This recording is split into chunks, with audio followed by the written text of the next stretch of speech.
So now you can be at peace and focus.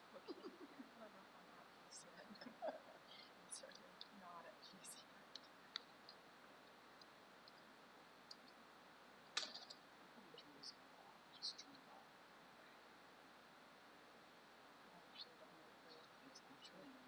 It turns itself off. Yeah, I think it was off.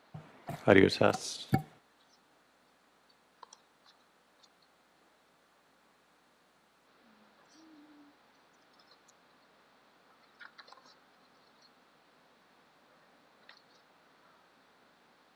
Good morning, TJ. Morning. How are you guys doing? Doing well, how are you? Good.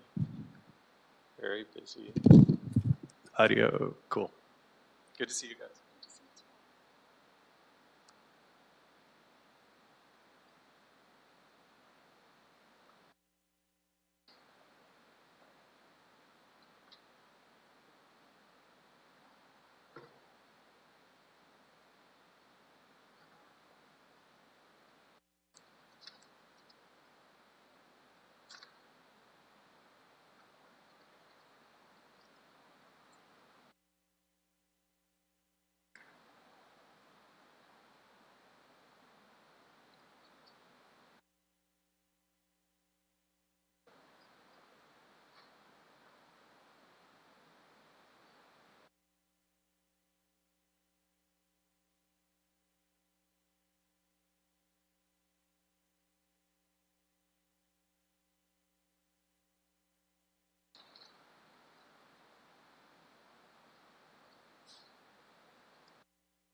Yeah.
Good morning to everyone who's attending the Board of Public Works here in person in our hearing room.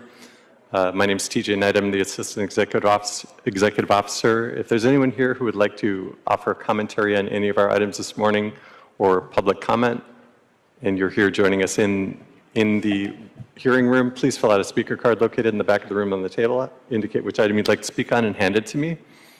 And good morning as well to our attendees who are joining us via the Zoom virtual platform. If there's anyone joining us via the Zoom virtual platform who would like to offer commentary on any of our items today or public comment, please raise your hand, indicate which item you'd like to speak on, and I will record your name for the record. *9 to raise your hand, *6 to unmute. I do see two attendees. I'm going to start with Steve Rados. Steve, would you like to offer commentary on one of our items this morning? *6 to unmute.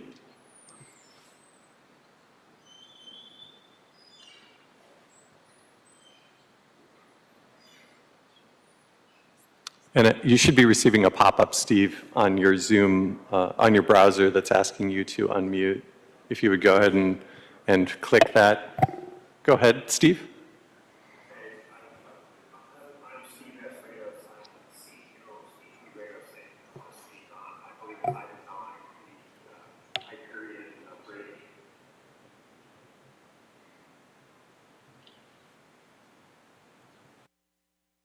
All right.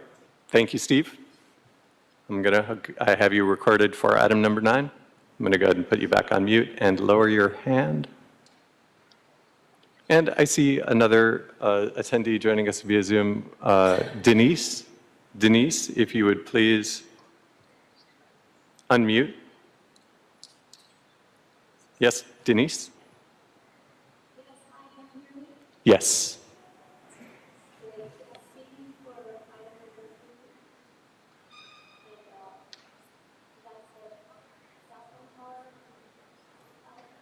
Very good.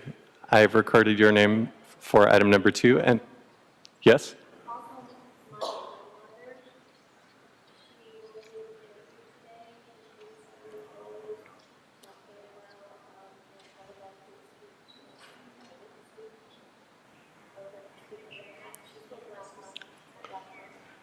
Oh, okay, yes, I recall, Denise. So it is a 2-minute limit per attendee to speak on our items. So if your mother's available and can offer that input for her 2 minutes, she can't delegate that 2-minute time to another speaker.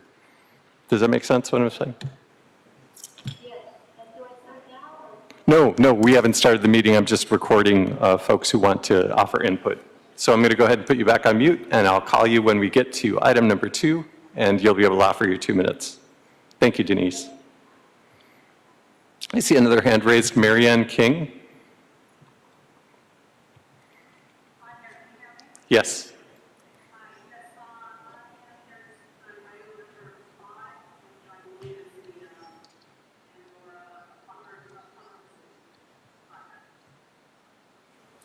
All right, thank you so much, Marianne.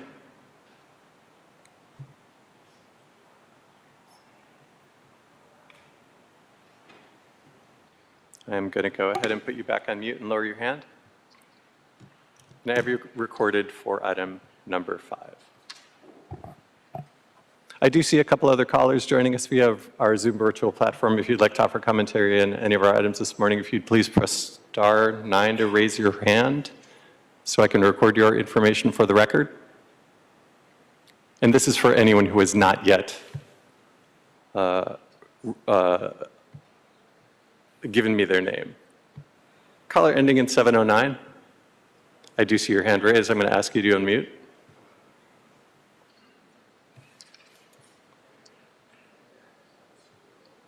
You should be able to press *6 to unmute. Caller ending in 709.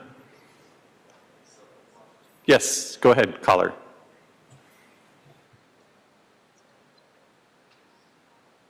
Ooh, you're going to have to speak loudly into your phone.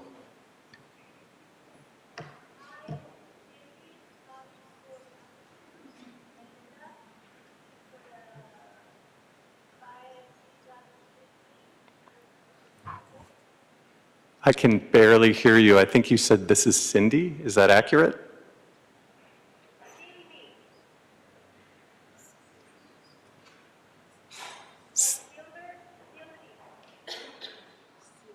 Oh, Sylvie. Thank you. Thank you, Commissioner Reyes. Got it. Sylvie, you were asking to speak on item number 2, correct? Thank you.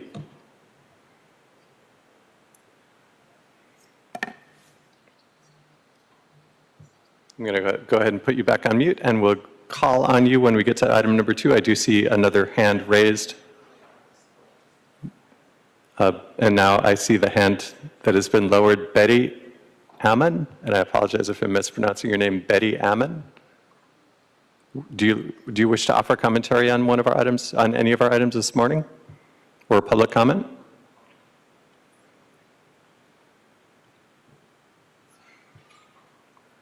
Betty, you should be receiving a pop-up. If you don't want to offer commentary, if that was a inadvertent hand raised, that's totally fine.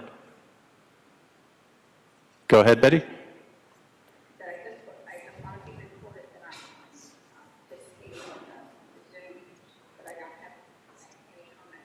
Oh, okay, excellent. Thank you so much, Betty. I appreciate it. I appreciate that input.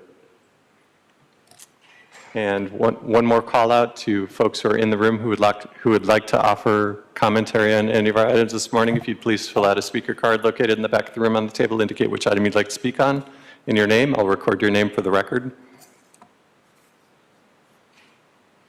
I do already have 4 speakers on item number 2. I have Shaman, Raj, I have Victoria, and I have Linda. I also have a real party of interest in item number 5, Mr. McReynolds.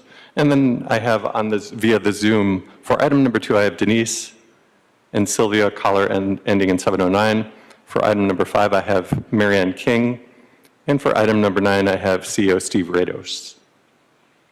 If there is anyone that I do not have either in the room or via Zoom, please let me know. And we should get started in the next 5 to 7 minutes. Thank you.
Good morning. Once again, I'm TJ Knight, Assistant Executive Officer. Before we begin, I do see another hand raised via a virtual platform, Karen's iPad 2. Karen's iPad 2. If you'd please unmute, identify yourself and which item that you'd like to speak on, if you wish to offer commentary on one of our items this morning.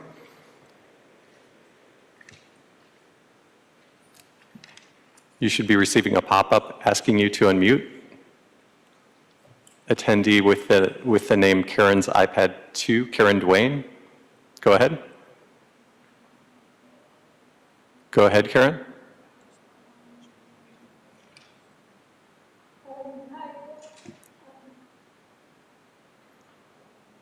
Would you like to offer commentary on one of our agendized items this morning, Karen? Okay, thank you so much. I'm going to lower your hand.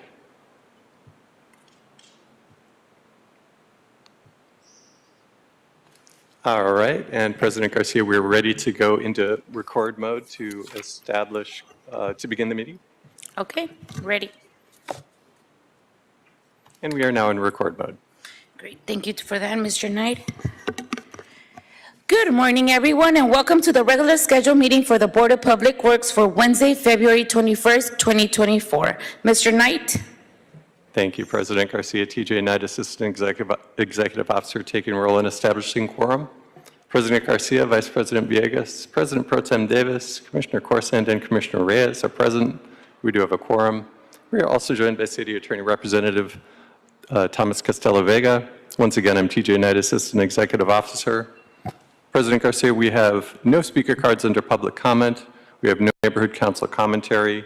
We have 5 speakers in person on item number 2, and we have 3 virtual speakers on item number 2. For item number 5, we have 1 speaker and 1 in-person, real party of interest. For item number 9, we have 1 real party of interest via Zoom. Very well, thank you for that. Given that we do not have any general public comments now officially closed. Moving on to the first item in today's business, which is the approval of the minutes of Wednesday, February 21st, 2024. Is there a second to my motion to approve this item? Thank you, VP Villegas. Mr. Knight, there's a first by me and a second by Vice President Villegas to approve the minutes of Wednesday, February 21st, 2024. Very good, and we will take a roll call vote, starting with you, Madam President. Aye. Vice President Villegas. Aye. President Pro Tem Davis. Davis, aye. Commissioner Corsand. Aye. And Commissioner Reyes. Aye. All ayes, and the item is approved. Thank you for that. Good morning, everyone. Welcome to a really nice and full-packed room here. It's good to see everybody on a Wednesday morning, and it's not raining, so your commute was nice and sunny today, so thank you for that. And those that are joining us via the Zoom platform, welcome and thank you for being here this morning. We will get started. We have a pretty robust agenda, and including a presentation, which we're all very excited about. So the way I'm going to call to order is I'm going to do the presentation first, then never mind, disregard. I'm going to take item number 1 first, which is our bids. Then I'm coming back to the presentation, and then I'll take item number 2, and then I'll go in chronological order after that. I hope that makes it clear for everyone. And with that, I'm going to start with our first item, which is the receival of the bids. Are we ready, Mr. Knight? I have notified our principal clerk over construction's bids, and she should be arriving right now. Okay. Yes, Jessica Castro is joining us. Right on time, Ms. Castro. Hi. Excuse me. Let's start of the hour right now. All right, I'm going to read them into the record, Mr. Knight, and then we can start opening the bids.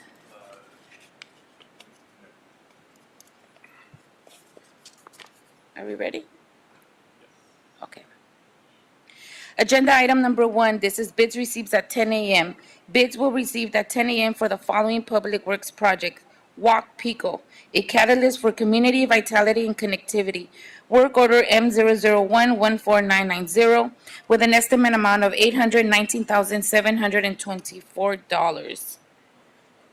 And this morning, And the first bidder for that we are opening today is Servitec Electric. Servitec Electric Incorporated's total bid amount is $1,931,119.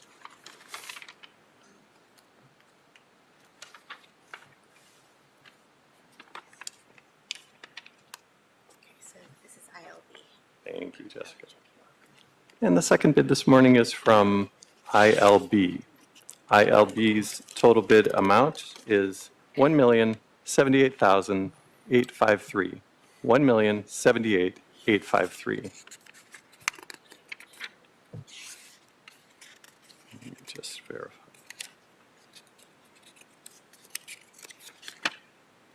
And that is International Line Builders Incorporated, DBA ILB Electric. And that concludes our bid opening for this morning. Okay, very well. We received two bids this morning. Is that correct? That is correct. Thank you for that, Mr. Knight and Ms. Castro, for your work. Colleagues, is there a motion to adopt and receive today's bids? Thank you, VP Villegas. Is there a second? Second. Thank you, Dr. Davis. Mr. Knight, there's a first by Vice President Villegas and a second by Dr. Davis to adopt and receive today's item number 1. And we will go ahead and take a roll call vote, starting with you, Madam President. Aye. Vice President Villegas. Aye. President Pro Tem Davis. Aye. Commissioner Corsand. Aye. And Commissioner Reyes. Aye. And that is unanimous that all bids are received, open, and declared forthwith. Thank you for that, Mr. Knight. That will transition us into our presentation that we have today. We are very excited, like we've done this for many years now, celebrated our African American Heritage Month. And Dr. Davis has been leading this effort for now the past 10 years with a very robust month. He not just has, this is not the only presentation we have. Dr. Davis really goes above and beyond to celebrate the African American culture, and he has now, if I'm not mistaken, you had about 6 events this month and still counting, or you're in the middle of about 4 or 5 events now. Yeah, we work with a lot of organizations doing a lot of different activities. And, Yeah. So if you haven't seen his events, please reach out to Dr. Davis, because he really does a great job in just highlighting all the accomplishments that the African American community has established. And with that, I transition us into today's presentation that will be led by Dr. Davis. Thank Dr. you Davis. so very much, President Garcia, and to my distinguished members and colleagues of the Board of Public Works.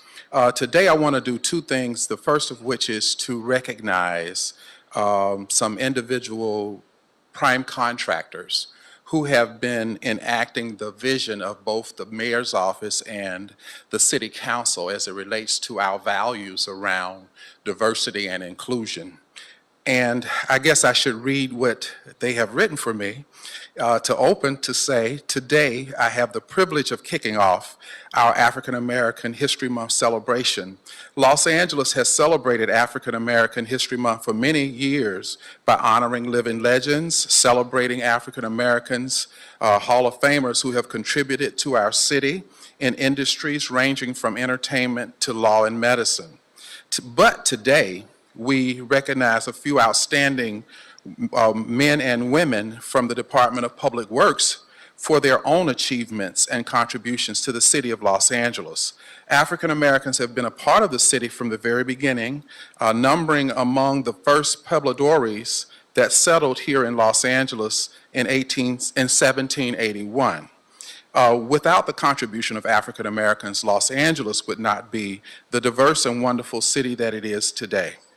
In terms of the issue of diversity and equity that our mayors and several mayors have always had these values, and our city council in the city of Los Angeles have as well, we have begun to look at ways in which we can be more inclusive in order to achieve these values in terms of not only jobs, but also in terms of the services we provide.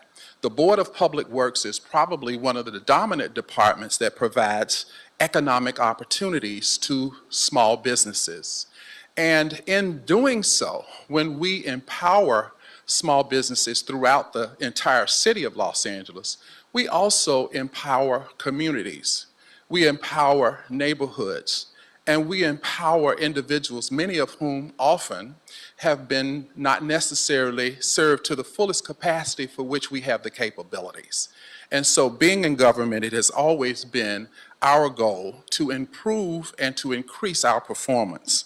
And so for that reason, I have worked on how can we achieve diversity in local publicly funded construction projects in the nation's second largest city, Los Angeles, because this is an area where we can certainly experience more growth and development. As a result of that goal, we have begun to recognize prime contractors who have demonstrated in particular through their work in any fiscal year the inclusion of one of our most underrepresented communities as it relates to contracting, and that's the African American community.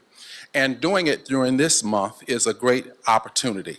We know that like 9 other states in the United States of America, including Michigan and the state of Washington and others, that California has a statewide policy, Proposition 209.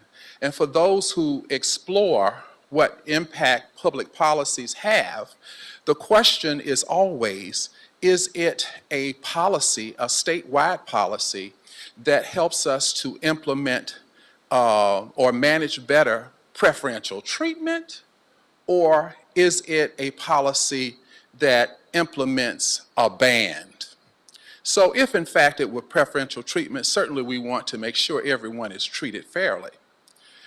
And finally, if we looked at a ban, we would not want to make sure that a community was not getting its equity.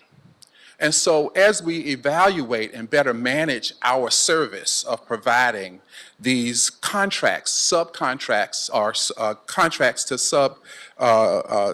to businesses, to small businesses, we want to make sure that everyone has an opportunity, as Bureau of Contract Administration says, we want to help to make sure that every community reaches equity. And so I would like to, this year as we have done, help to recognize these corporations in the city of Los Angeles who have been exemplars, because it is with the work that they do that is going to make a difference in changing the culture in our community to help us to be where we want to be in terms of the inclusion of small businesses in this community, that they can also be included in a way that achieves the kind of parity that other minority communities have been able to achieve. The first company is Geosyntex Consultants. For this past fiscal year that we evaluated, for all of the work they did last year, and I want to give you the numbers so you can look at these and do a comparative analysis, and you can see that this is not about preferential treatment. It is about equity. For the last year, they are the #1 group in the entire city of Los Angeles in our division. They have given, for the whole year, $147,366 to that community. And that's an annual fee, and they are #1. So we definitely want to recognize them. Geosyntex is working on multiple projects in the city of Los Angeles. They have selected Lee Andrews Group for the from the TOSC2 Wilmington project because of their experience working with local and regional government agencies and the Los Angeles County Metro and the California Air Resources Board, providing public outreach, strategic communications, and developing programs with underserved communities. They've also selected the Robert Group of the Sepulveda Basin Project. They were selected to join Geosyntex team because of their experience helping the city of Los Angeles design teams navigate complex issues within passionate communities. And so representing Geosyntex is Ken Sacilo. Is Ken here? Come on up, Ken, I'd like to recognize you.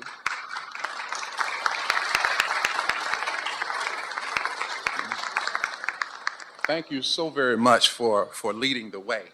Among our contractors here in the city of Los Angeles, we are the nation's second largest city, and the kind of activities and productivity that you have demonstrated, not only talked about, but have demonstrated, we want to commend and recognize you, and it is those kind of activities that's going to create the opportunity for us to achieve our goals to increase inclusion in this community. Thank you. Thank you so much.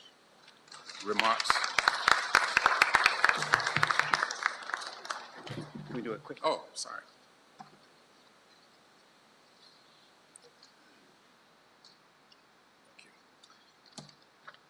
Thank you, Commissioner. I don't have anything prepared to say. I just wanted to acknowledge the program and the work that the City of Los Angeles has done, Board of Public Works, in the space of diversity, equity, and inclusion. It's really important to the fabric of our city. It's important to the fabric of Geosyntec as a company, and it's a commitment that we made. So the programs that you all have laid out have made it possible for us to really engage with minority, small, women-owned business, disadvantaged businesses. So thank you for your work.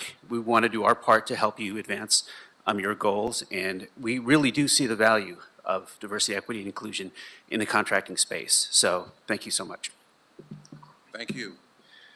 Next is the Kiewit Infrastructure West Company. Kiewit's roots can be traced back to 1884, when the Kiewit family started its small local masonry contracting company in Omaha, Nebraska. It has since grown to be one of the leading construction and engineering firms across North America. Kiewit is employee-owned and operates in various markets throughout a network of subsidiaries in the United States, Canada, and Mexico. They selected the Carter Industrial Automation Incorporation to work with them on the Hyperion Water Reclamation Plant project. They are the second producing prime contractor who has included this particular community, and at the rate of $119,906, and they are the second productive company of including this particular community in for the last fiscal year. And so it is my honor and privilege to ask Danny McKee, I hope I'm pronouncing that correct, if he's here. Is Danny? Oh, yeah, he is. All right. Thank you so much, Danny, for the work of Kiewit. Thank you very much. Thank you.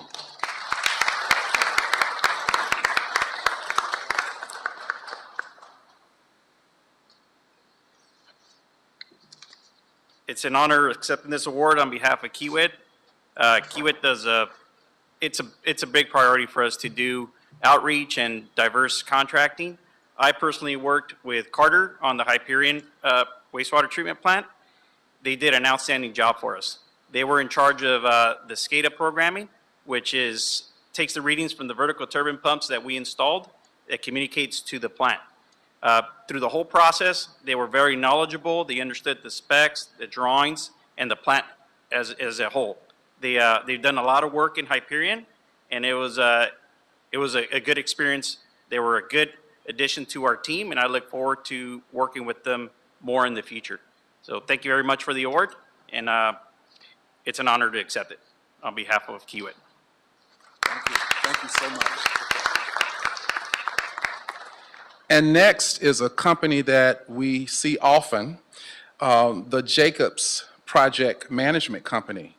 The Jacobs Project Management Company is strongly committed to building opportunities for minority businesses and sharing the city's commitment to full participation in this project by all members of the community. Jacobs commenced work in February 2023 as the Progressive Design Build contractor for the Donald C. Tillman project.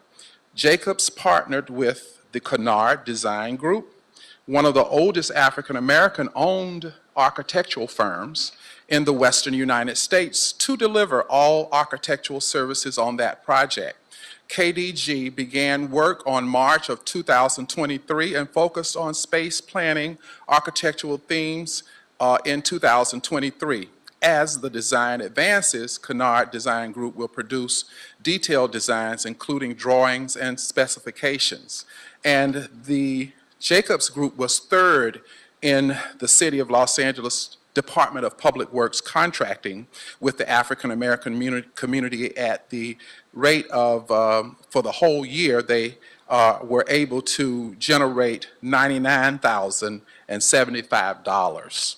And here to represent the Jacobs Project Management Company is Kimberly Magallanes. I hope I pronounced that correct. Oh, okay. Okay. Oh, Geraldo. Sorry about that, if I could only see. Sorry, I'm not Kimberly, sorry. Thank you so much, and we know that Jacobs is always one of those companies that's in the mix and leading the way. And so with that, it's an honor and a privilege for me to recognize the work that you do. Thank you very much. Thank you. Our prom picture. I keep forgetting about this. Okay, all right. Comments? Madam President, honorable members and staff, on behalf of my colleagues around the globe and my advocate, thank you for the recognition. And I want to commend you for your work in diversity and inclusion. You walk the talk. That's what I'm impressed with, we're impressed with.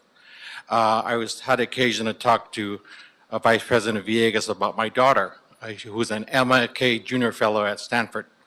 She spoke the other day on MLK Junior Day.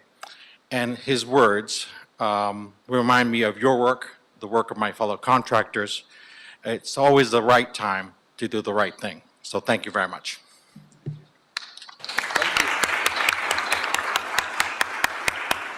So in summary, as we know the numbers of what we have done all year, 147,000, 119,000, 99,000, we are grateful for these prime contractors leading the way.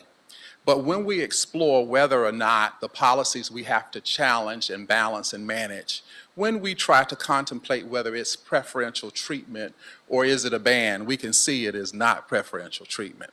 But I thank these exemplars because through the work and the action that they do, they are changing the culture of doing business in the city of Los Angeles. They are changing the culture in the way in which construction work takes place in inclusion in the Department of Public Works. And you will see these companies, I'm sure, continuing to lead the way, and we're eternally grateful for that. Thank you once again.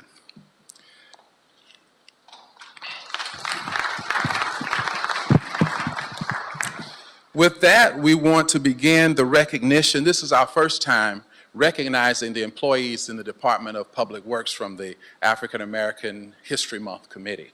And so we know that other leaders within the Board of Public Works have been doing this, and we are following suit and catching up with you to recognize our very own employees. And it is my privilege as the liaison to the Bureau of Contract Administration to start out this recognition of employees who are coming from the African American experience in terms of the work that they contribute to the great city of Los Angeles. The first person I'd like to recognize on behalf of the Bureau of Contracting is Contract Administration is Senior Construction Inspector Alvin Dimely.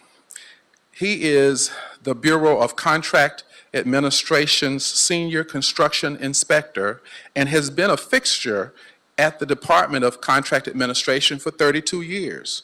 Al started his career as an assistant inspector in the 1992 year and has worked his way up the ranks to lead as team inspector for Districts 3 and 5 in West Los Angeles. During that journey, Al was assigned to all of the divisions within the Bureau over the years, from wastewater to valley, and metro to special projects and general services. While doing those assignments, Al's services have covered the gamut of notable city projects over the years, including but not limited to the City Hall seismic retrofit, Los Angeles Convention Center expansion, Hyperion water reclamation plant digesters, 6th Street Viaduct seismic retrofit, Venice canals, and a multitude of recreation and park projects. Al has always dedicated himself to imparting his experience and wisdom to other inspectors as well, including newly hired assistant inspectors and inspector trainees. He currently leads the U-Permits team and takes on point of contact duties for West Los Angeles District. He also takes point on the training program during inspector trainee rotations. He has seen it all and inspects projects from your run-of-the-mill district permit to large-scale projects incorporating cutting-edge technology. He is truly a valued member of the Bureau and the city family.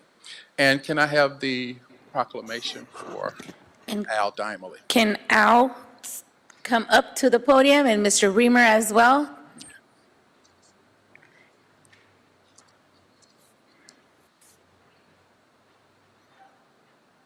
Okay. Is Mr. Reamer here? Okay. Mr. Reamer, do you go next, or do we present? This is your show. Oh, my show. Okay, we're going to have Well, both. Mr. Reamer go, and then we will present to Al. Perfect. Well, thank you, Commissioner, and Madam President, and Commissioners, and the Department family. This is a special day. It really is. And first of all, to our contractors, thank you very much for your embracing and owning the importance of diversity, equity, and inclusion. It clearly makes us a better place, a better people.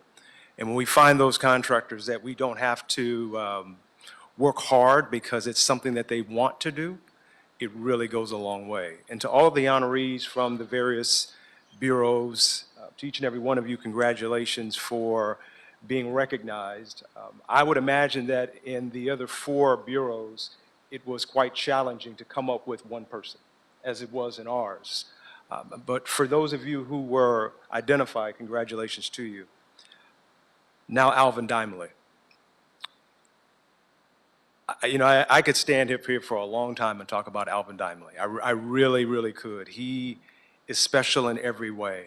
I was having a conversation the other day, and I was saying to those that I was speaking with that not everybody appreciates when to say no if they don't know. And those 2 words are not the same. When to say N-O when they don't K-N-O-W. It's so important to know. I was asked, what do you look for in a senior inspector some years ago?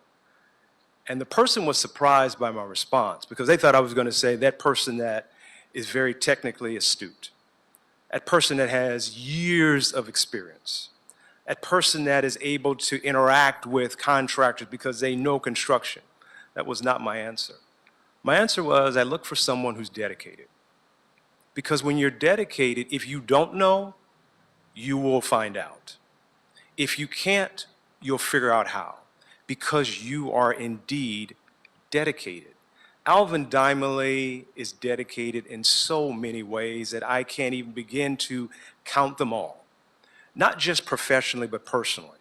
As a father, as a son, as a friend, Alvin Dimely is a special person that flat out cares. He cares about people. He cares about his environment. He cares about those who are around him. And I would go so far as to say he puts that over himself.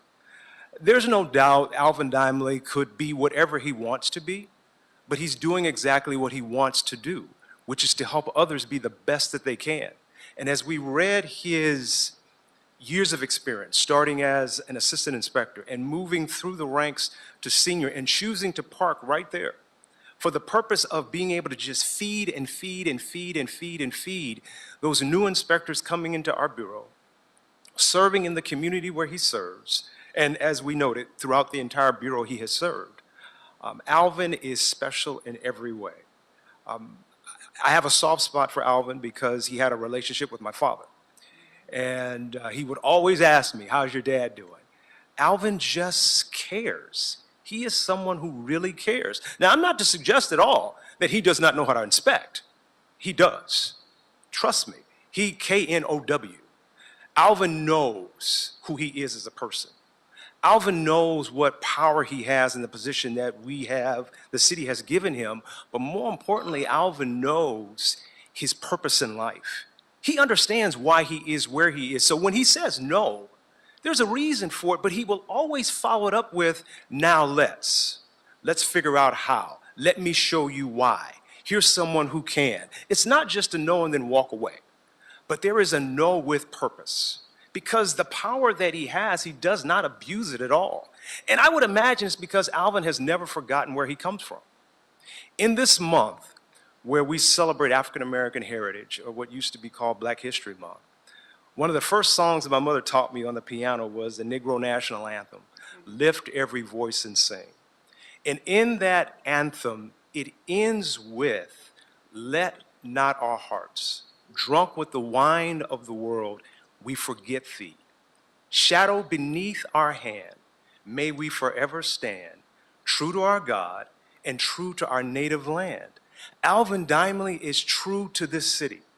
Alvin Dimely is true to this department. Alvin Dimely has been true to the Bureau of Contract Administration, true to his family, and more importantly, true to himself. Every day that he walks out on the job site, every day that he's interacting with people, he's doing so because he knows his person, he knows his power, and he knows his purpose in life. Alvin, I am so blessed, man, I am so blessed to be able to honor you today. If I don't get to do anything else, man, I wanted to do this. Congratulations for all that you do. I appreciate you. Thank you very much. Thank you.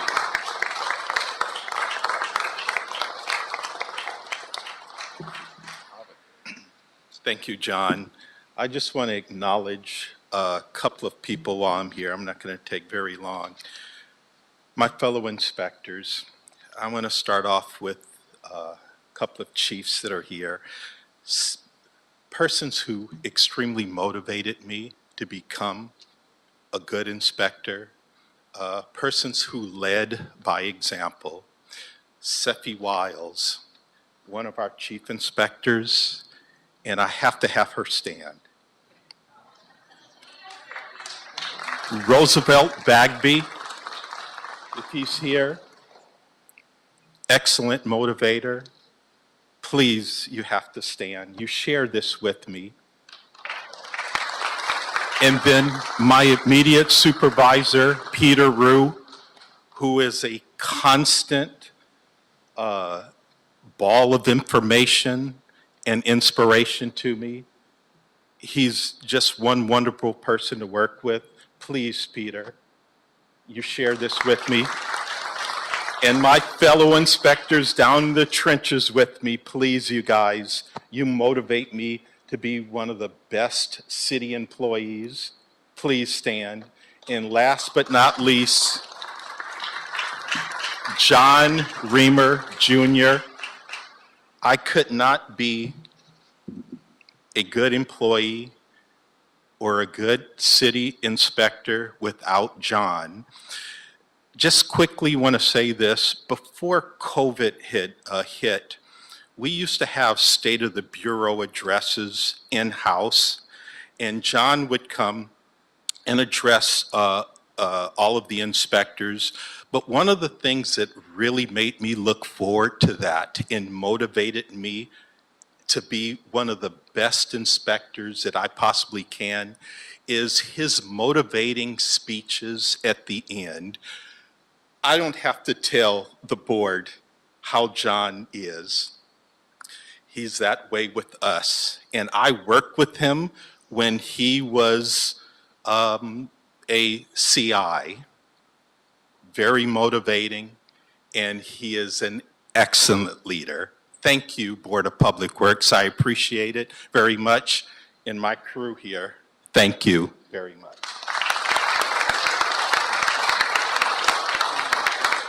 Thank you. Any kin to Mervyn Dimely? Oh, okay. I asked him if he was kin to Congressman Mervyn Dimely, and that's his uncle. So many of us know Congressman Dimely and the service he has provided to the state over the years. It is my honor and privilege to give to the microphone our distinguished Vice President, Teresa Villegas. Thank you. Good morning, everyone. It's such a pleasure to be here and to be able to celebrate this momentous occasion for African American Month. And thank you, Pro Tem Davis, for organizing this. I have the honor of introducing our next honoree, and this is from the Bureau of Engineering, Mr. Ryan Tolles. He is a principal civil engineer at the Bureau of Engineering, where he serves as the head of the Wastewater Conveyance Construction Division. Ryan began his career in the private industry as a transportation engineer working on projects managed by LADOT and Caltrans. In 2008, he transitioned to a position to the Bureau of Engineering, where he has held several roles, including project manager, construction manager, design manager, and a division manager. Throughout his tenure, Ryan has worked in a wide range of infrastructure projects in Los Angeles, including bridge widenings, retrofits, the LA River Bikeway, pedestrian improvements, as well as numerous wastewater conveyance and treatment plant improvement projects. Ryan notably is a strong advocate for the implementation of design and construction technology to enhance the delivery of public projects. He has taken leadership role in the BOE Drafting and Design Standards Committee and actively participates in the Bureau's Technology Oversight Committee and instructs civil engineering design software. Outside of work, Ryan finds joy in being a loving father to his two daughters, Sophia and Aria, and is a devoted husband to Jennifer Tolles. During his free time, he indulges in activities such as biking, kayaking, surfing, golfing, and enjoying family barbecues. Overall, Mr. Ryan Michael Tolles brings a wealth of experience, expertise, and genuine commitment to improving city infrastructure in his role as a principal engineer at the Bureau of Engineering. It is my sincere congratulations to bestow this honor on Mr. Ryan Tolles for being named honoree for African American Month. Congratulations. And next, we're going to have remarks from our Chief Engineer for the Bureau of Engineering in the great city of Los Angeles, Ted Allen.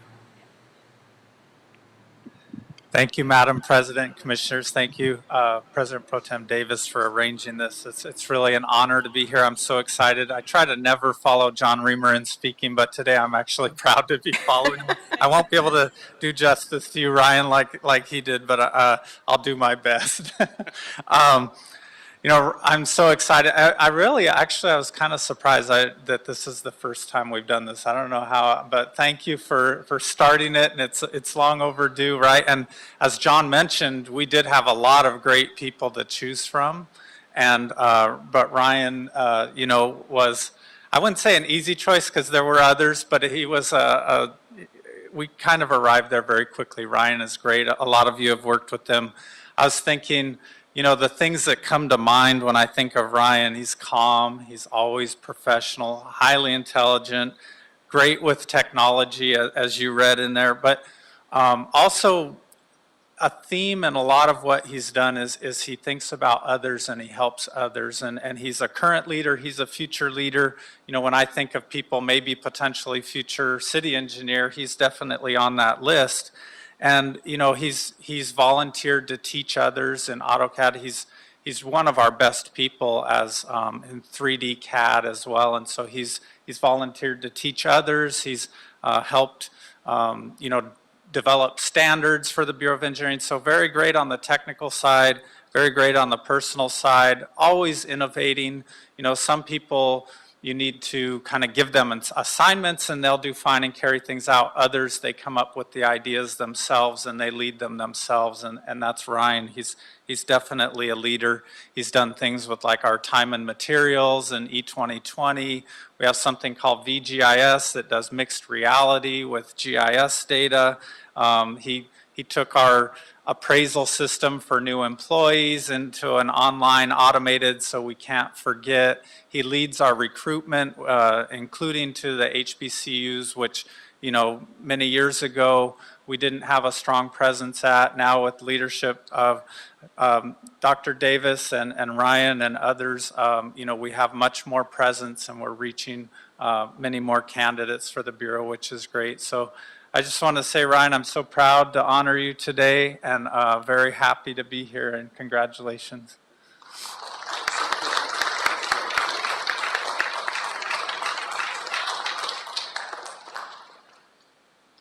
Ryan Tolles. Thank you. So I did prepare a few notes for myself, but just want to start off by thanking all of you guys for the recognition. And I want to thank my staff who's here as well for showing up and the support. I also want to thank Ted and Alfred. for the support that they've given me over the last 16 years in the Bureau of Engineering. They've really been supportive. And, you know, in my career, I've had the opportunity to work on a lot of challenging projects. I've had the opportunity to work with a lot of talented people. But I'd have to say probably the highlight of my career has been bringing in new engineers into the city, bringing new engineers from local universities as well as universities across the country.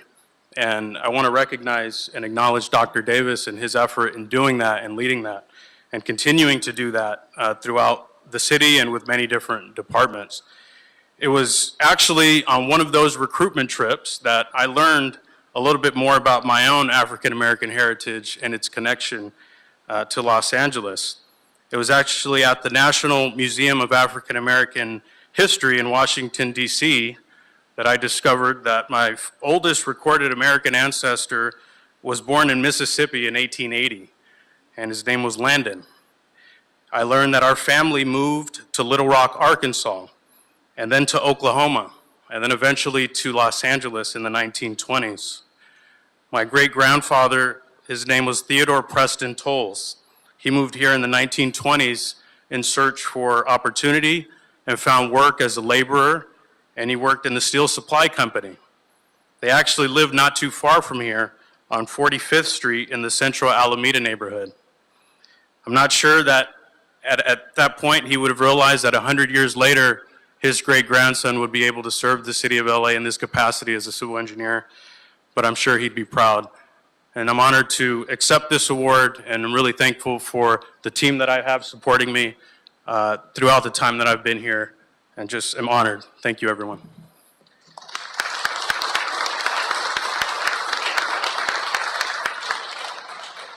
Thank you so much for that, Ryan. And one of the historical revelations that Ryan shared with us was the first migration of African Americans to Los Angeles, which came shortly after World War I. So his grandfather came here in the 1920s. That was shortly after World War I, which started in 1914. That was the first migration of the increase of African Americans in this area. And of course, when we look earlier at history, we know that we've been here, as I said earlier in my opening statement, since 1781 because of the 44 families. 26 of those were of African influence, while the others were of Latino influence. So it's good to hear that history unfold in the stories that our leaders are sharing with us. It is my pleasure and my privilege to present our other distinguished commissioner, who is definitely a person who is productive in making things happen in the city of Los Angeles, Commissioner Fahid Khorsand. Thank you, Dr. Davis. I want to first acknowledge you and everything you've done for this month over the years, and especially this month. As we heard our previous honoree, Ryan, mention 100 years ago, the history of LA was one of inequity and racism.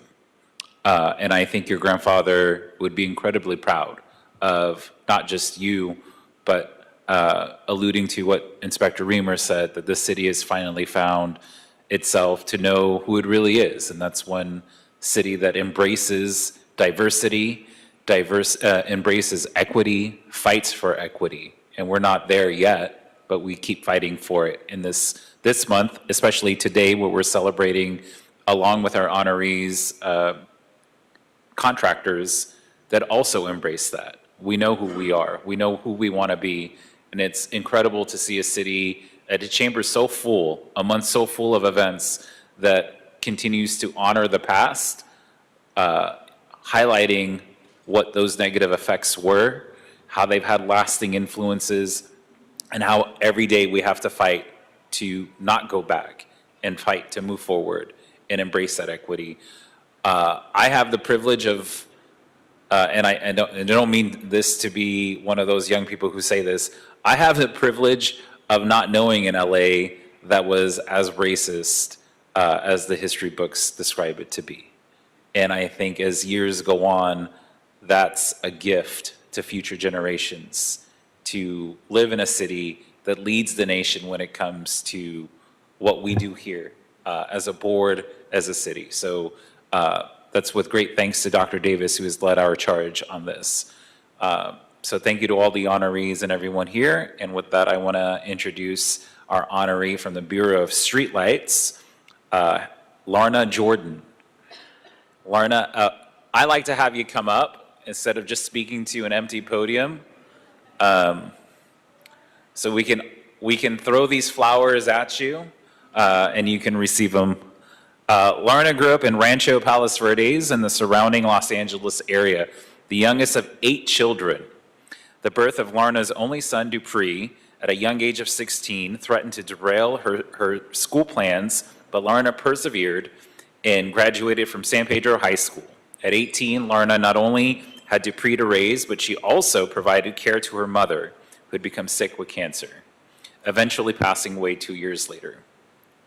Larna joined the city family in 2007, first as an administrative clerk with the Department of Neighborhood Empowerment, before transferring to the Bureau of Street Lighting in 2010.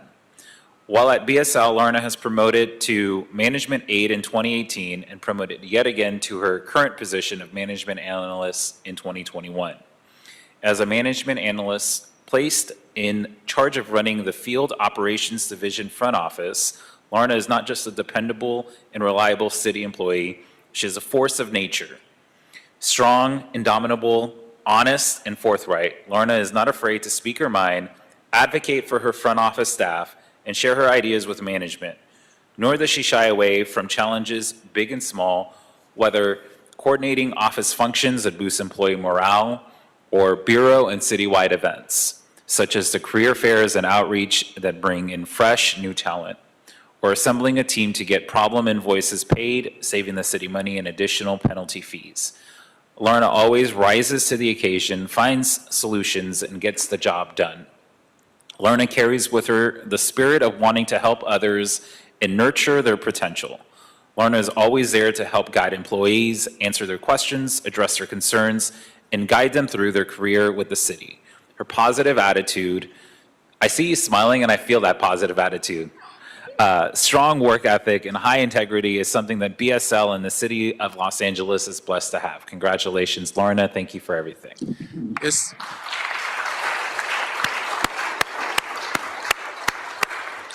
Representing the Bureau of Street Lighting, it's my pleasure to present Megan Hackney, the Assistant Director of the Bureau. Oh, I'm sorry. Okay, I didn't see her. Yeah, I'm sorry. And we also have our GM here, Miguel Sangalin. And I can defer to him. He likes to say words.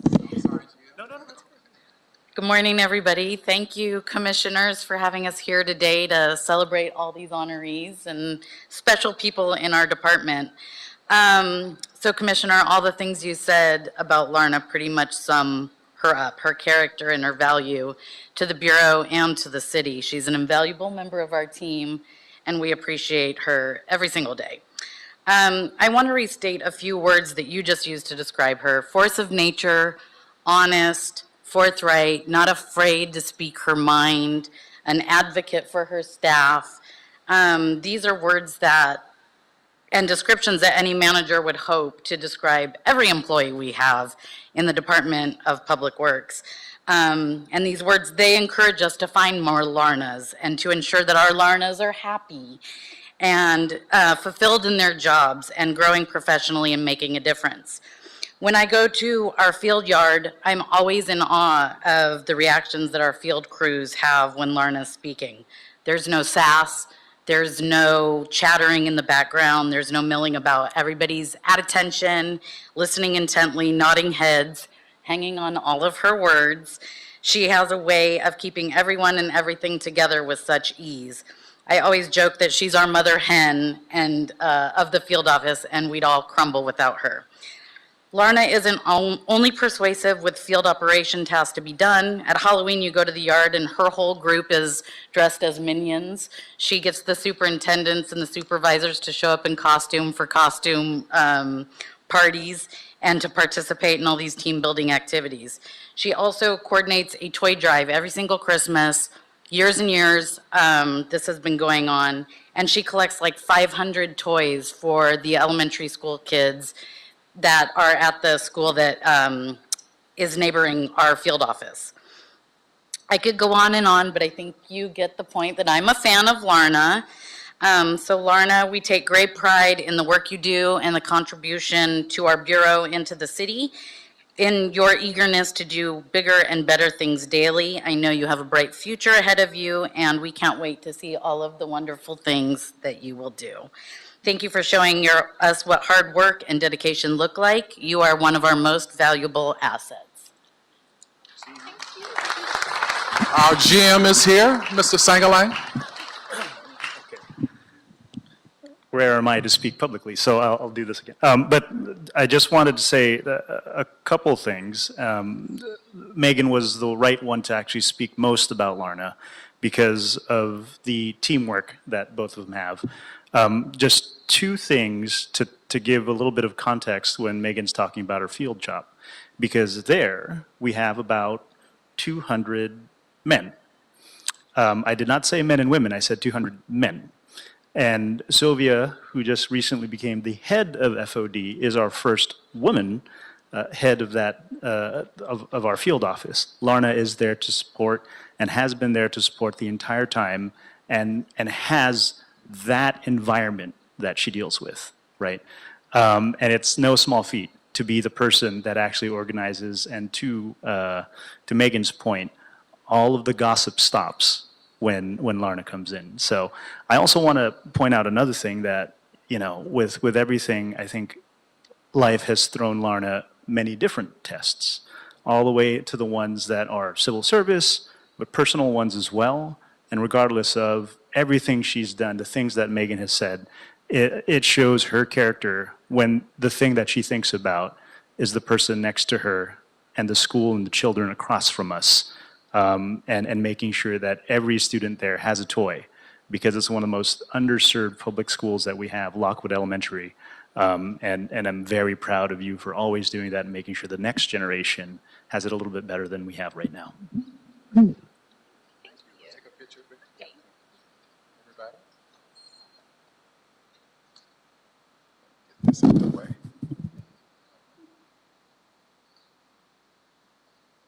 Okay, we'd love to hear from you. Hello. Good morning. I just want to say thank you and acknowledge everyone. I want to say I am happy, and I have the greatest team, honestly. We faced a lot of challenges within the Bureau of Street Lighting, but the Field Operations Division is the greatest. We're a close family, and even though we deal with a lot of challenges, we work well together, and I'm very blessed to be able to go to work every day and work with this team of people.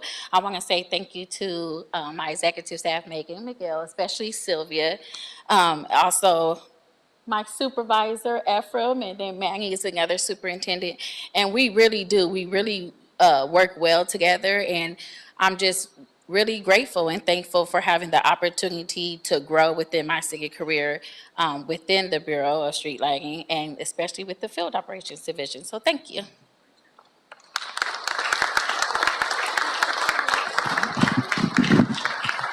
And now it is my privilege to introduce another dynamic leader. She's a world traveler and a person with so many skills and experiences, and adds great value to the Board of Public Works.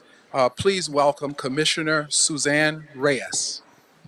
Thank you so much, Commissioner Davis. Just want to also be thankful for everything that you're doing, your leadership, especially when the African American History Month comes around every year. It takes a lot of work. There's a lot of activities involved. And it should not just be this month, it should be every month, that we get to celebrate diversity, inclusion, equity, and justice. It is also one of my favorite activity here is recognizing our employees. It's not just because of how we want to showcase our diversity inclusion. It's also because they are models. They become the inspiration of future generations and how they would like to emulate their outstanding work, attitudes, contributions to society, and which all of that makes for a stronger and unified community here in the city of Los Angeles. So every time we carve time to recognize our employees, that really hits home for me, because I was a city employee for like 32, 33 years, and now I'm still a city employee and back to work for the Board of Public Works. So it is my pleasure and honor to call on Roger Hill Jr. from the LA Sanitation and Environment. Roger, if you could please come up, and also with Mr. Robert Potter, who's the Assistant Director for LA San. Roger started working for the city in 1989 as a special program assistant for Rec and Parks. And while at Rec and Parks, he served as an assistant park services attendant, a gardener caretaker, a senior gardener, and a light equipment operator. In 2001, Roger was promoted to equipment operator for street services, lot cleaning, and in 2004, Roger transferred to LA Sanitation at Lopez Canyon. In 2018, Roger was promoted to equipment supervisor and has supervised the Lopez Canyon green waste operations and the transportation section. He has also served as acting solid waste disposal superintendent on rotation. Roger has demonstrated his skills and value to the city of Los Angeles and served in a variety of roles over the past 34 years. Roger appreciates those that have mentored, supported, and guided him over the years, both at Rec and Parks and LA Sanitation. Roger Hill Jr. has been married for 32 years and has 3 children. He is the second of 3 generations of LA City employees. That is wonderful. Roger enjoys spending time with his family and is an avid bowler, regularly traveling to bowling competitions in his spare time. Good. Thank you for the work that you do here at LA Sanitation, Roger. We do appreciate it, and we know, let's add more years to the 34 years that you're here. Thank you so much.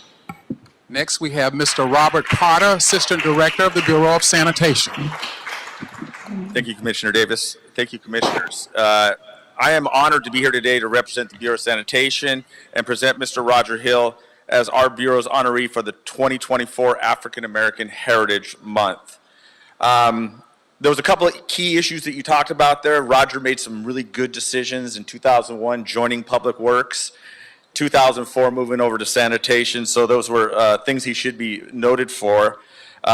He's been an equipment operator in our Lopez Canyon facility, also a superintendent. And if you understand the size of that facility and the operations that they run there, it's a testimony to who Roger is and his dedication and hard work that he does. That facility at its peak was processing 400 tons a day of organic waste to be reused within the community. So Roger not only managed that operation, which separated and sorted and prepared that material to be distributed, but he also managed the 6 or 8 sites through the city where it was free compost to the residents. So he was responsible for the transportation of the materials that were removed from there that were, trash, and the other materials being distributed. Roger, through his time at Lopez Canyon, has been an inspiration to most of the employees there. He takes the time to interact with employees, train them, help them in their path and their journey. Not only is he working to make the facility better, but the employees in the facility better and give them opportunities to move up. Roger will tell you it was his hard work and dedication was finally noticed by us, and we put him in the position of superintendent as an acting superintendent, which he thrived at. He showed that he is that leader. He is the person that you can count on and you can look to. He is the person that you can call at 1 in the morning and he will be there. So, It was recommended to him that he start taking career development classes, which helped him on that journey to get there. But the one big thing that happened to Roger that brought him to the city was bring your kid to work day. His father was the first generation employee. He got the opportunity to come to work with his dad, and he got to see what the equipment was all about. He got to sit in that piece of equipment and see what it was about, and that brought him here, and we were fortunate to have him as an employee of the Bureau of Sanitation. It created a fire in him to be an equipment operator, which has now led to him being a supervisor, and he's got a lot of opportunities. Roger is an outstanding employee, a great leader, and an example to all of his coworkers. Roger is an asset to the LA San, and it has many more opportunities coming. We know that's on the horizon.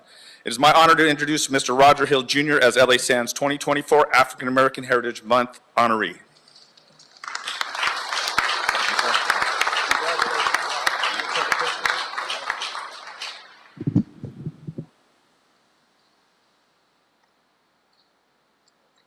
Love to hear from you.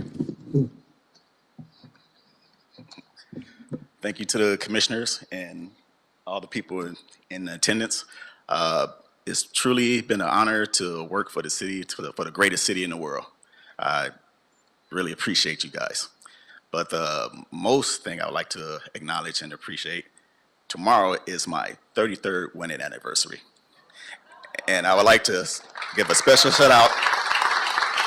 And who probably worked more harder than me because she was married to me.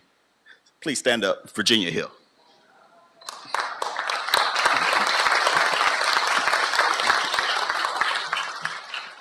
That's my motivation and my dedication to do what I do on a daily basis because of her. And I want to acknowledge in front of the board and in front of everybody, I love you, woman. And thank you. And that's all I have. Thank you.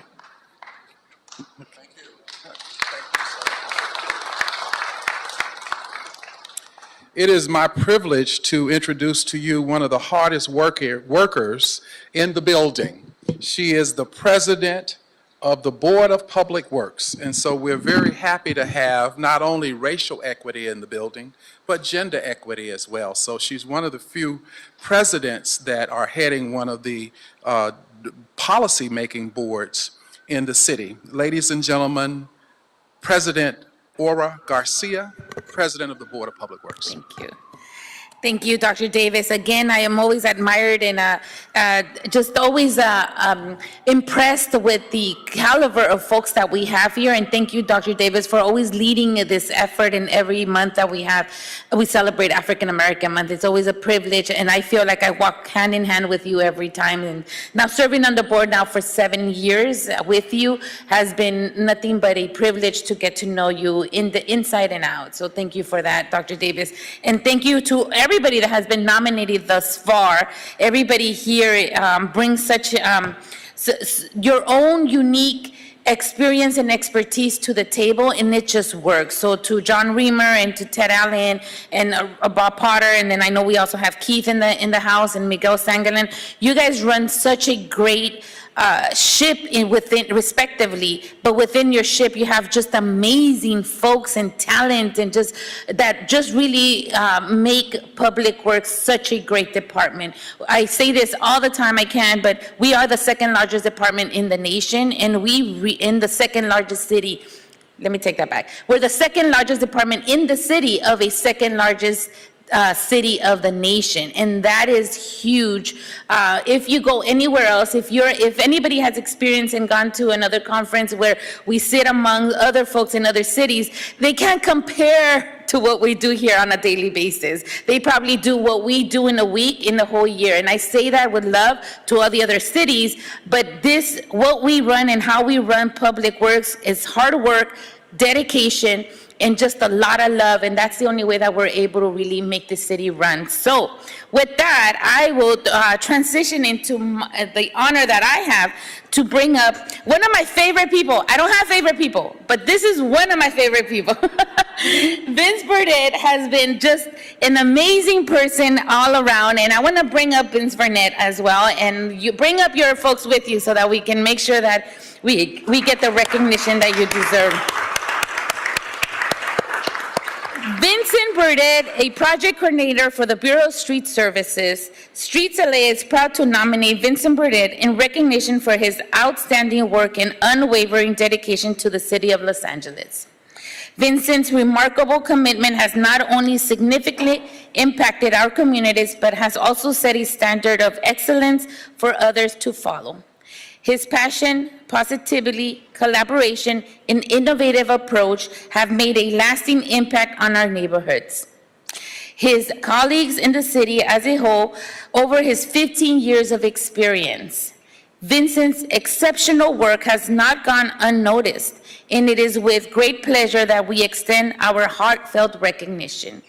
Vincent is the definition of a true public servant, and the city of Los Angeles is fortunate to have someone of his caliber working so hard on behalf of so many.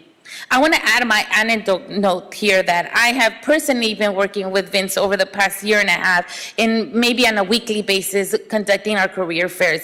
And one of the things that I really admire about Vince is that he makes it work. Whatever it is, whenever, and whatever the situation is, Vince has a solution for it. And I am personally testament of that. And so I have seen you at work at your greatest at 6 in the morning, I think, and then I think at night as well, I've seen you work, and you have never skipped a beat. So I just want to say that it is a pleasure and an honor, and really a humble honor for me to have worked along with you in the past year and a half. Hold on one second. I want to first call up the director of the Bureau of Street Services to give some remarks and introduce Vincent at this time. Keith Mose. Thank you, Commissioner Davis. Thank you for your work and your effort, and congratulations to everybody that's received an award today. You know, you kind of summed it up very well with Vincent. You know, basically, Vince is that person that is the first to arrive and last to leave. Yeah. And in between that time, he gets stuff done. His tenacious attitude towards serving the community is exemplary. He does not only, you know, career fairs that brings people into city employment, but he also does toy fairs, food drives, things like that, serving, you know, the communities of need that really need this type of help. But Vince is also a quiet warrior. You know, basically, you know, he's not that person who needs recognition, accolades, or anything like that. He just kind of flies under the radar if you let him. But when assigned work, he just, like you say, gets things done. In my 37 years of civil service, I've never seen anybody like him that doesn't seek the attention, doesn't want, you know, like say the accolades, things like that. He just gets things done without, you know, complaint, anything like that. And he's a pleasure to work with at all times. And oftentimes when I go to events, you know, I go there to support, you know, what the Bureau's doing, things like that, you know, do a photo op. But Vince has been there since midnight. Literally, I come in at 8 o'clock in the morning, Vince is there. I leave, you know, in the evening, like you say, Vince is there, just getting stuff done. And he's, like you say, he's a great coordinator as far as working with, you know, the council offices, things like that, with the communities, just to coordinate all and schedule all activities. And it's like, you know, there's big lifts, you know, that even I can't solve, and I give it to Vincent. And Vincent's able basically to carry things on his shoulders. So I want to thank you, Vince, for everything that you've done, and, you know, congratulations. But before I do that, I just want to have Marisol, his supervisor, to say a few words. Thank you. Thank you, board members. I'm Marisol Rodriguez. I'm the director of the External Relations team and have the privilege of working with Vince every single day. Our entire external relations team here and our assistant director, Shirley Lau, is also here because we just want to celebrate Vince today and the extraordinary work that he does for our Bureau. Vince has been a long-time public servant. Prior to joining us, he worked for over a decade in the City Council office, and as well as prior to that in the State Assembly for a little over 5 years. As Keith mentioned, what makes Vince so special is really his reliability. He's always available to help. You can count on him to answer his phone at 3 in the morning if you need him, and he's just a wonderful person to assist you with really whatever you need. I mean, whether it's he notices you haven't eaten, let me bring you some food. As you know, President Garcia at our career fairs, he gets stuff done. He works countless hours setting up and breaking down a lot of our events, oftentimes by himself, setting up and breaking down those very complicated canopies that they call easy ups. I don't know why they call them easy ups, because they're not easy, but Vince can do that all by himself, and it's just remarkable. He works sometimes 4 weekends in a row, never says no, and we're just so fortunate to have him. So he's made our bureau successful as well as a lot of the events that we've partnered with the board on, such as the career fair, Taste of Soul, which I know is a passion of his. If Leimert Park needs anything, he is right there. He's the first person in the middle of the night to ensure that that everyone is safe and things are being taken care of. The streets are swept, the potholes are filled, and we just can't thank him enough. Vince, thank you for your extraordinary work. We're very proud of you.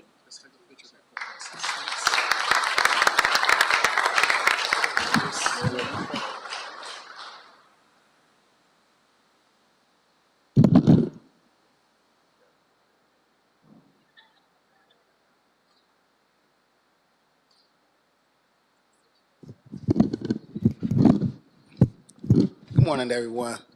So I just found it very ironic that Diamond was getting honored today, and that's how I got my start into politics. I worked for Mervyn Diamond, 4 years. I got my start with him in 03.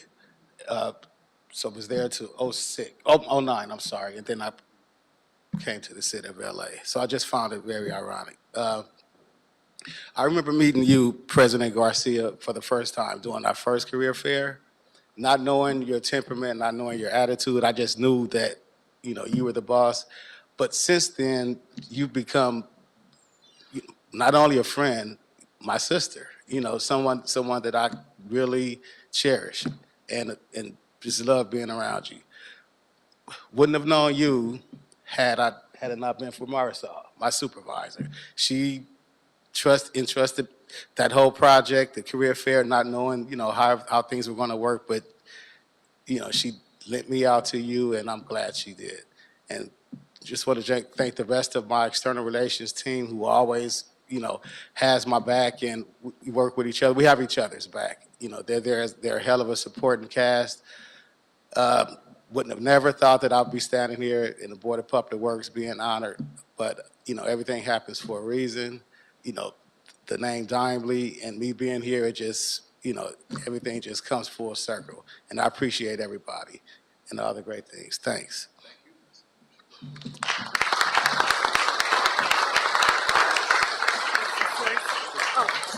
Thank you. Thank you once again, Vincent. It is my honor to present the honoree from the Board of Public Works Executive Office, Lamisha Cantler, Principal Clerk for the Board of Public Works.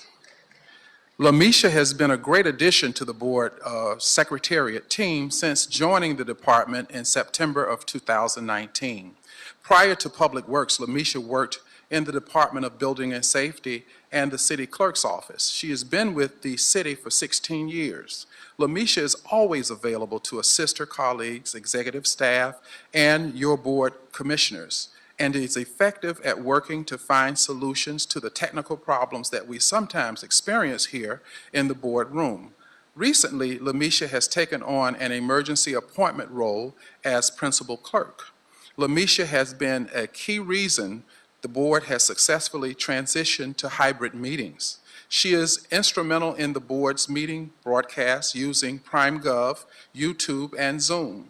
She's demonstrated adaptability, hard work, dedication, and determination when faced with difficult, changing and challenging circumstances. Lamisha has demonstrated a willingness to assist and take on a leadership role to keep her section of the department operating effectively.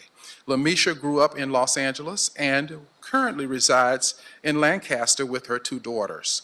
Thank you, Lamisha, for all the important work you do for the Board of Public Works and the department. We greatly appreciate all you've done, and congratulations on your recognition. We look forward to continued work with you and ongoing success as an organization. And it is also my privilege to have TJ Knight, our acting executive officer, to give remarks on Lamisha's work. Thank you so much, Commissioner Davis, and thank you to all the commissioners, especially Commissioner Davis, for leading this effort and this recognition today. It's so well-deserved. It's so nice to hear and see so many city employees who are so deserving of this honor, and none more so than LaMisha Candler. And I just have a couple short words that I'd like to add.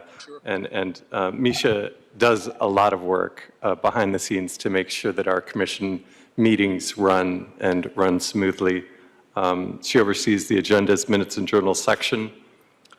Misha notes routes approved contracts for signature and attestation. She works closely with our commissioners and our bureaus, and she's so reliable and dependable to make sure that our board secretariat functions smoothly. And I'm very happy to share in this recognition for Misha today. TJ, come on down and take a picture with us before LaMisha speaks.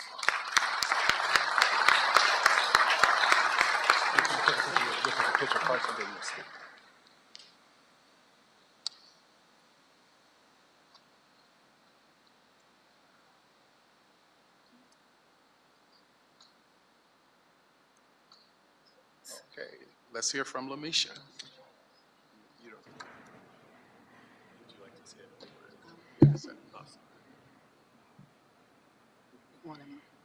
Come on down. Whoever is. Morning, Commissioners, City Attorney Annette, TJ. It's with great honor to be recognized today and given this opportunity as a principal clerk in the Board of Public Works. Last week was very challenging to me. We are short-staffed. There's only like 3 of us, and I had to take on that whole role last week. So it was a challenge, but I did it. And I just want to thank my colleagues before me, Cairo Hunter, Anna Lima. They left me a lot of good information to transition into this role. And I want to thank my colleagues as well, Jose Castillo and Courtney Tam. Jose has been a tremendous help to me. He never says no. He's always willing to go above and beyond for me, and I just want to say thank you. And thank you guys again for the opportunity.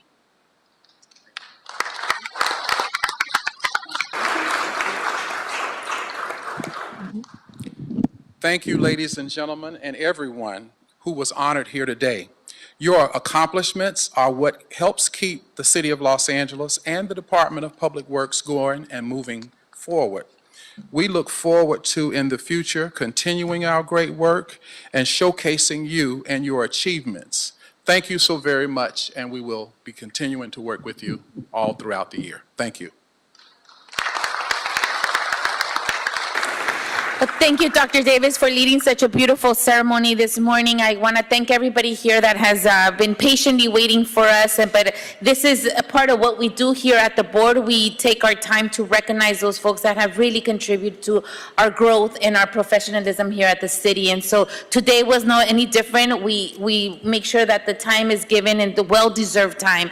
And so it couldn't be any best spent that we did this morning. To all the honorees, thank you so much for your time, your dedication. If you were honored, it's because you really have highlighted you're an exemplary employee of your bureau. So thank you for that. And Misha, who is from the board, I wanted to say something special to you, but you left right when and she's leaving again. I just want to say thank you so much for your work. I see you do your work, Misha, and you're always on it. And whenever we have a technical issue, even though that I know that's not your wheelhouse, you fix it. And you make it work. So thank you so much. I just wanted to give you a special shout out because you are our background right now, and we truly appreciate that. Thank you, Misha. Now you can go. However, not so fast. We are going to take a small picture. We're going to take a brief, and because we are a lot, and I hope it's not raining, unless somebody can tell me otherwise. It is raining. It's not raining, right? It is not, the word is not raining. Okay, I see a lot of notes. Okay, since it is not raining, let's go to the City Hall steps and take a big group picture so that we can have it as a memory, and then everybody will be off on your way. So those joining us on the Via Zoom platform, it will be about a 5-minute break, and then we'll come back to item number 2 right after that. Thank you, everyone. Have a good morning, and we'll be back in 5 minutes.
Thank you, President Garcia. I'm going to go ahead and put us back into record mode.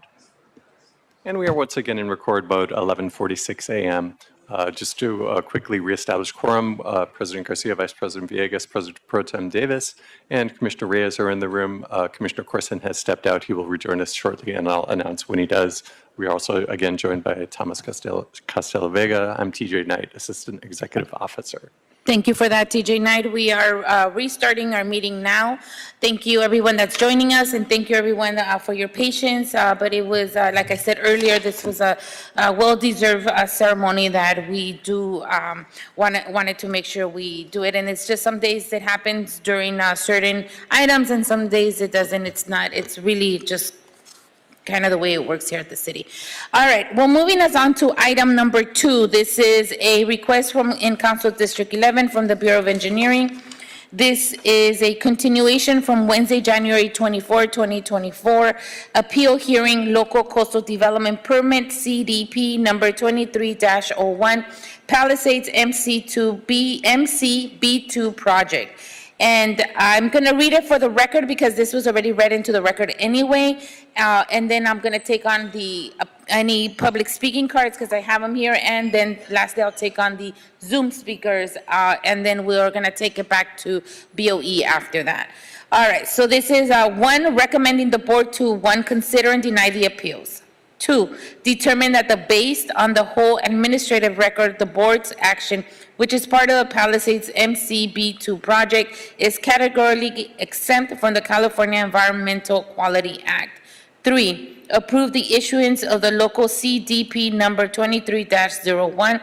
And 4, specify that the documents constituting the record of proceedings in this matter are located at the Department of Public Works, Bureau of Engineering, 1149 South Broadway, Suite 600, Los Angeles, California, 90015. And Karina, you want to translate or at least just maybe my point of order? Audiencia de apelación, permiso de desarrollo costero local, CDP número 2301, para el proyecto Palisades MCB2. Está recomendando que la Junta considerar y negar las apelaciones, determinar que basado en el registro administrativo completo, la acción de la Junta que forma parte del proyecto Palisades está categóricamente exenta de la Ley de Calidad Ambiente de California. Número 3, aprobar la expedición del CDP local número 2301 y explicar que los documentos constituyen y el registro de procedimientos del asunto se encuentran en el Departamento de Obras Públicas, Oficina de Ingeniería, 1149 South Broadway, Suite 600, Los Ángeles, California, 90015. Gracias. Thank you for that, Ms. Casillas. Ms. Casillas will be providing translation services as requested. Thank you, and we'll make sure that I will stop as we go along. Karina Casillas nos va a dar la interpretación en español y voy a parar en momentos para que ella pueda hacer la interpretación en español. Okay, given that I have read that into the record, I'm gonna call on public speakers, and I'm gonna call in-person public speakers first. I have Ms. Paula Dietz, D-E-A-T-S. Ma'am, you wanna come up? You have 2 minutes. I'm sorry to bring this negative note to this microphone after all the beautiful things that were said about the human beings we share this room with. But 5G is a difficult topic.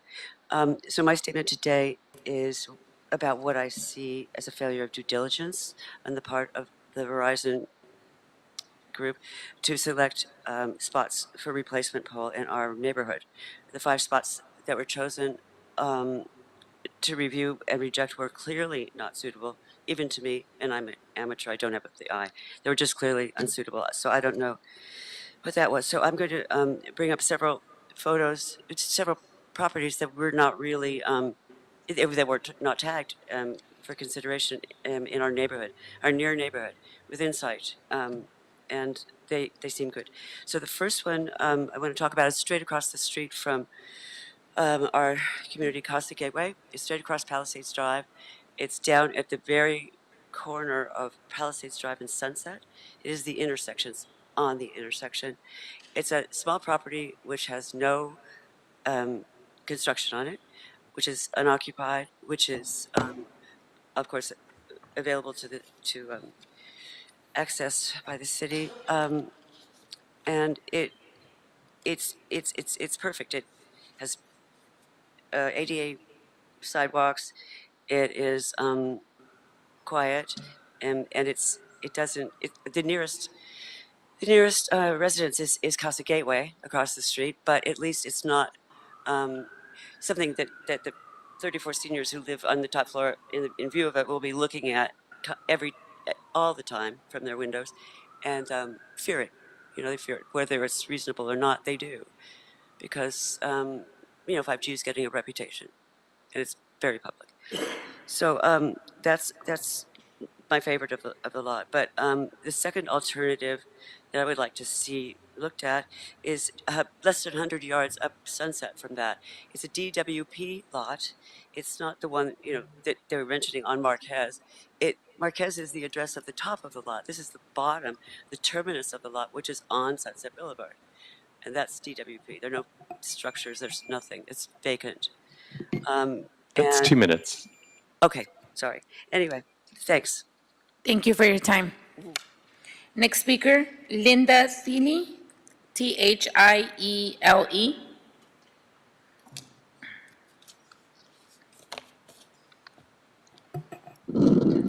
Thank you.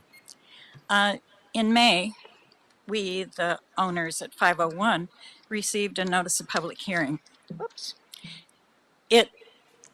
We received it the day before of the meeting, and therefore a second meeting was scheduled that happened in June. Both of these said, number one, there were 5 items on the agenda. Number one, replace an existing 40-foot power pole with a new 55-foot utility pole. Then this was on the power pole, which states that replace existing 40-foot power pole with 55-foot power pole, and this remained on the power pole for months and months and months. The public hearing, we were given these 5 items, but there weren't 5 items to be spoken about. There were 4 items, because we found out later that the first item had already been done. Every piece of literature that we've received from the city since then has had a little caveat that says, power pole was replaced in 2020. So, due to the fact that the city and Verizon appeared to present the owners and the public with a public hearing, it was not presented with a public hearing because item number 1, which is the major item of this whole thing, was not presented to the people. So I'm asking you to reverse your decision, deny approval of the MCBT project and any for now and in the future, because it was improperly presented and there is an appearance of impropriety to all of us of the public. Along with that, the owners feel that, I guess the owners don't feel. Thank you, ma'am. Next speaker, Victoria Escalante. Ms. Escalante.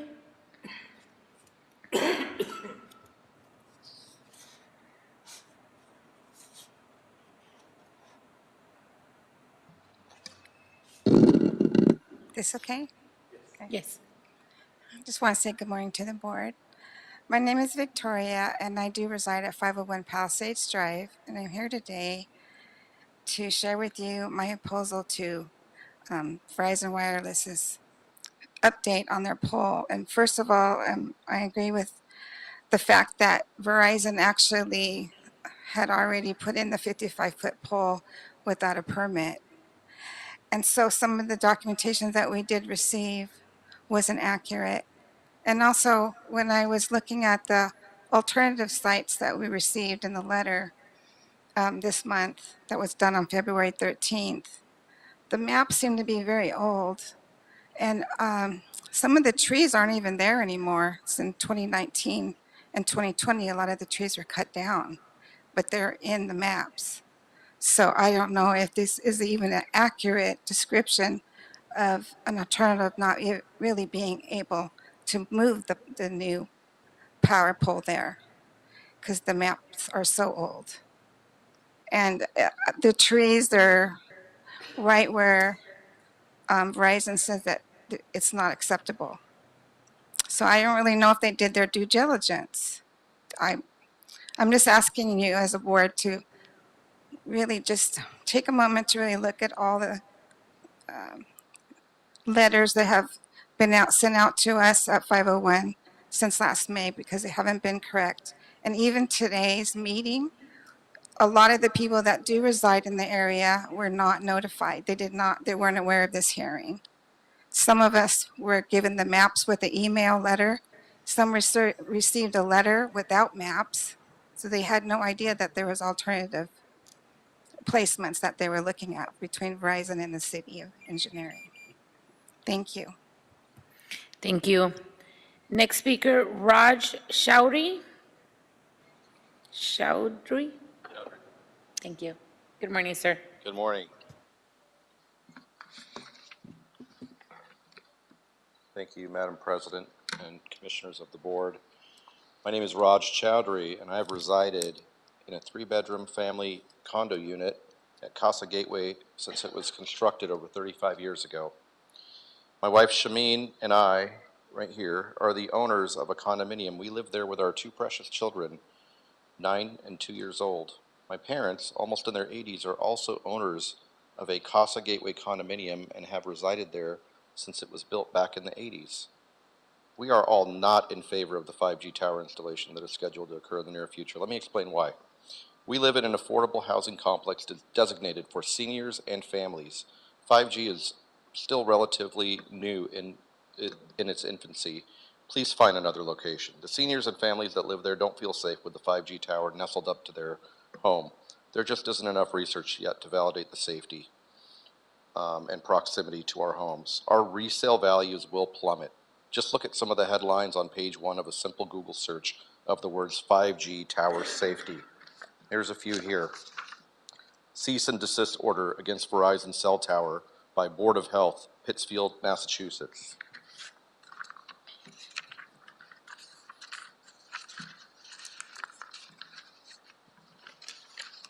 Anyway, there's a few more here. Back in 2020, Verizon ordered DWP to install a 55-foot pole without a permit.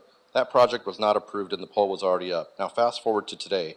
My wife and I received an email about this hearing exactly 1 week ago, February 14th. City of Engineering has not been forthcoming in promptly notifying residents about hearings for the permit. Some of the residents received emails, some received a physical letter, some received no notification whatsoever. How are we expected to properly state our concerns and views when only a fraction of residents receive proper notification? I would also like to add this. Verizon has provided a map for other viable and non-viable locations. This map is outdated. It is from approximately 2019. About a month ago, I recorded aerial drone footage from 120 meters above That's 2 the minutes. Casa Gateway complex. The topography has significantly changed. How is anyone expected to take Verizon seriously when proper due diligence is not being performed? That's 2 Verizon had minutes, a sir. revenue of 138 billion. Mr. Chowdhury, that's 2 minutes, sir. Yes. Thank you. Okay. Thank you for your time. Next speaker, Shamin Chowdhury.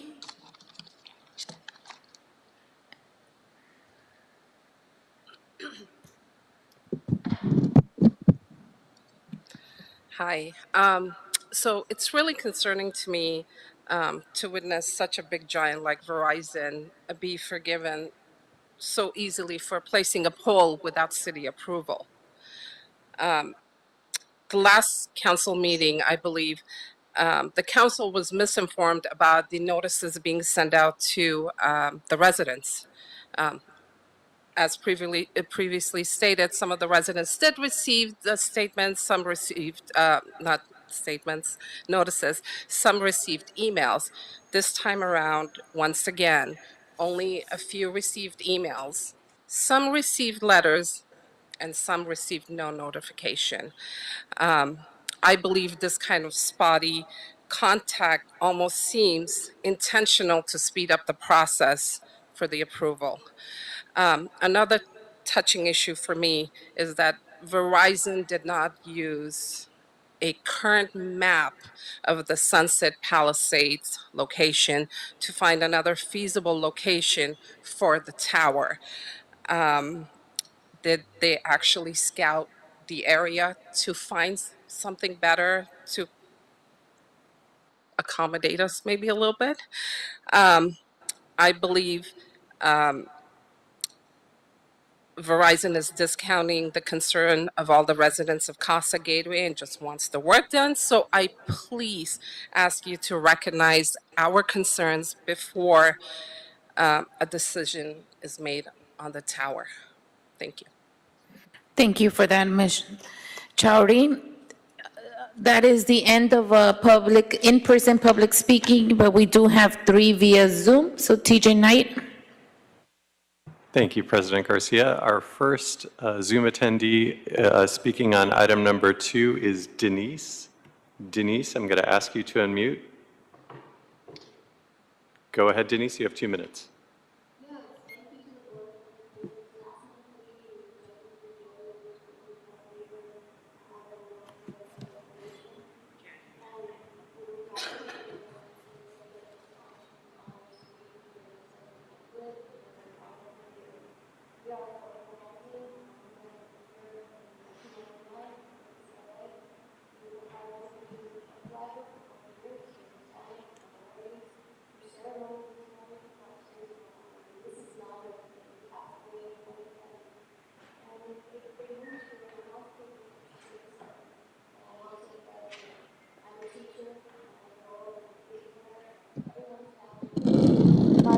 It's a unique spot. When my dad moved there, he told me we have to help our neighbors, and that's what he did. We have people in their hundreds, 90s, 80s, 70s, 60s. Currently, right now, there's one woman in hospice. There's another one that's homebound. We have many minorities that live there for diversity and for Karen Bass, our wonderful mayor, to be wanting to put more affordable housing in the areas. This is diversity. This is who we are in the Palisades. Yes, when my mom and dad's grandkids come to visit and they come down PCH and we look at their faces and they say, we can do it. We can live here. And my dad, how it was a calling for him. He helped all his neighbors. They were dying. People die here. Since 9 months ago, since we got that letter in the mail in May, 8 people have died there. There's been many, many stresses and depression, and 5G, the Verizon people have not, they're intentionally leaving out 5G in the mailers. We have to explain it to the seniors. No way would they put a 5G cell tower knowing it's a retirement center. It's like a convalescent hospital. There's nurses. There's caretakers that live there. My mom lives in a unit, it's 500. That's 2 minutes. Thank you. 593 square feet. Can I also speak for my mother? She can't speak today. She's not feeling well. Last month, she got to speak May I please speak for her on her behalf? I have something written for her. Thank you. Thank you. Thank you, Denise. Next caller is ending in 709. I believe her name is Sylvie. Sylvie, I'm going to ask you to unmute, and you'll have 2 minutes to offer your comment. You should be able to unmute yourself with *6. Sylvie, caller ending in 709. Go ahead. Hello, You're going to have to speak. Sylvie. Hello? Yes, go ahead. Hello, I'm Sylvie. We don't want the tower, not our house. I have dementia. My doctor said no good for 5G tower. Please don't. It's like a slap in the face. Verizon still wants to put it here. You lovely board, you said, go look for another location, and they still want to put it here.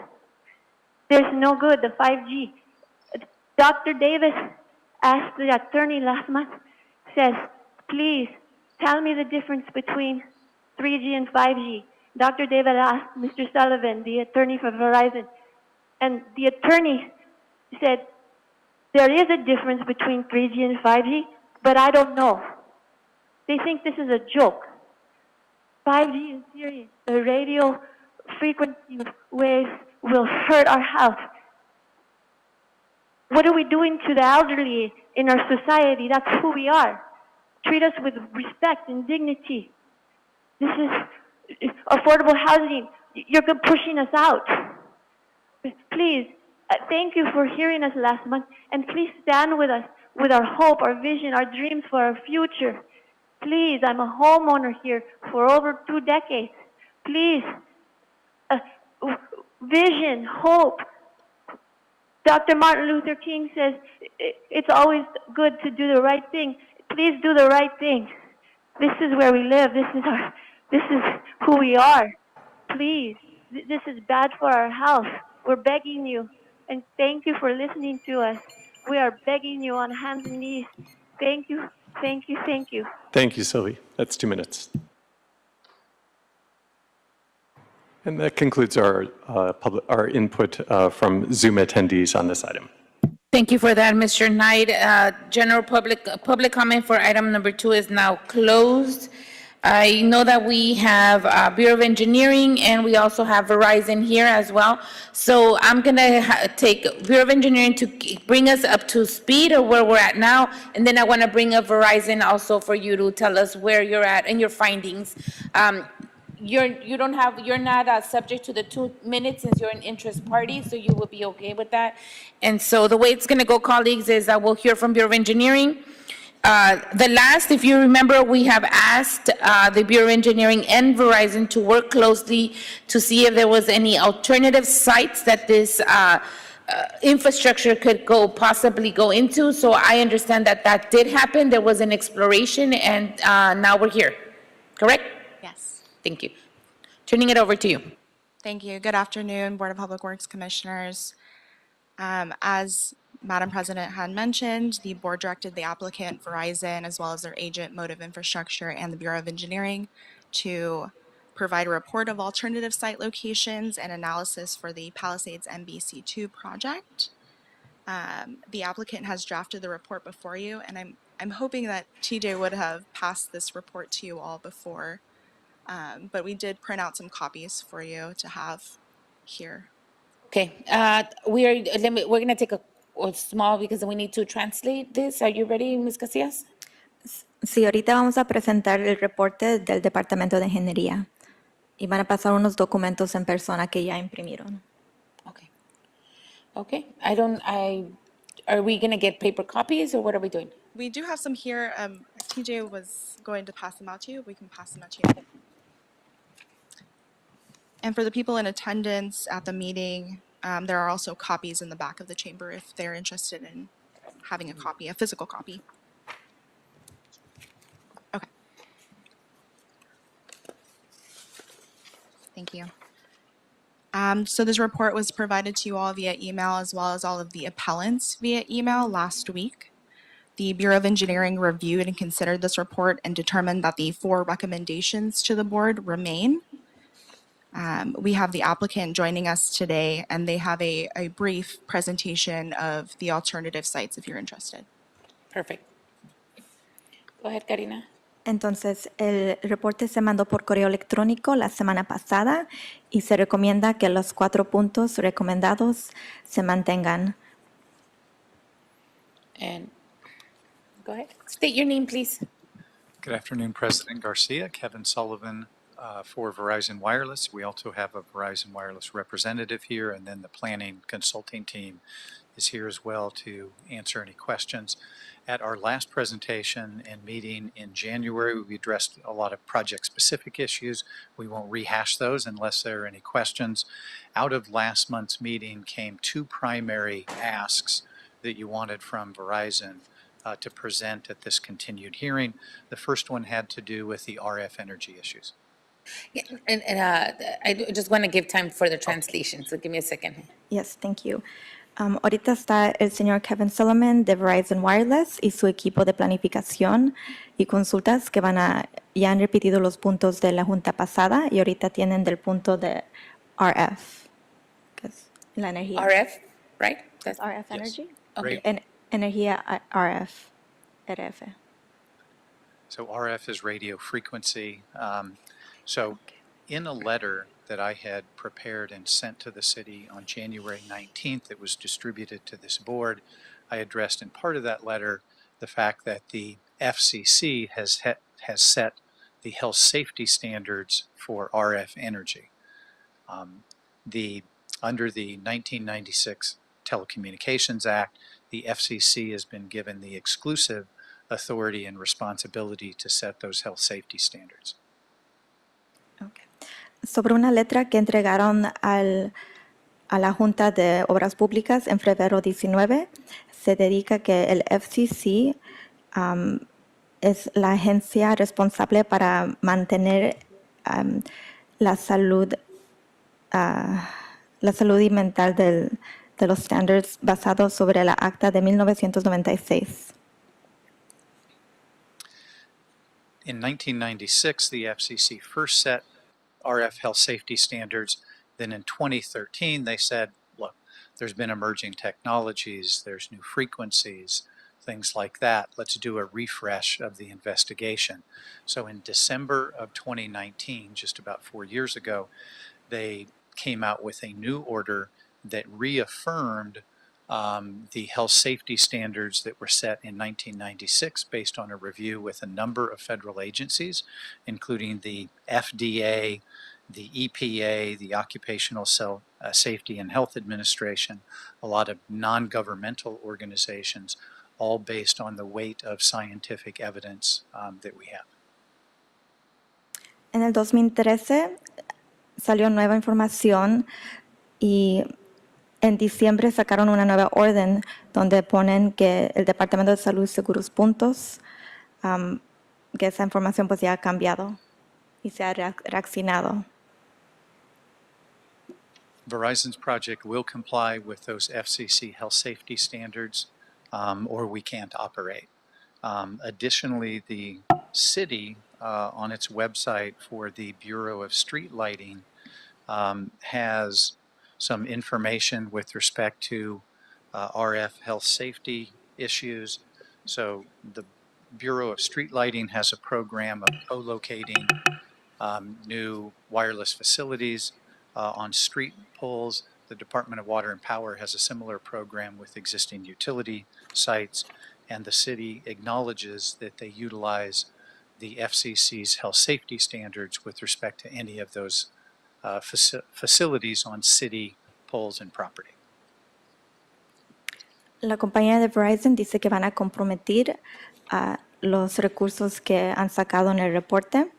Además, se menciona que ahorita ya hay proyectos que el Departamento de Luces Públicas y programas similares que usan ese nuevo reporte y la información y los recursos.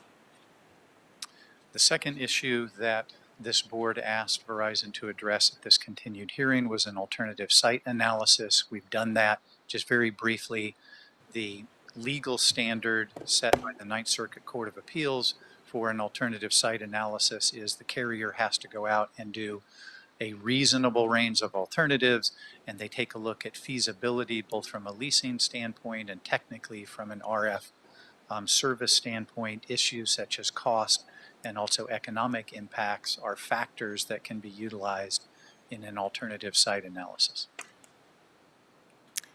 El segundo punto que la compañía ya ha verificado es de mirar diferentes localizaciones. Han hecho el análisis y han encontrado su punto razonable que considera los costos y los servicios que ellos pueden dar. So Verizon did go out after the January hearing, sharpen our pencil and take a look at some additional sites, and we prepared this information that you have before you.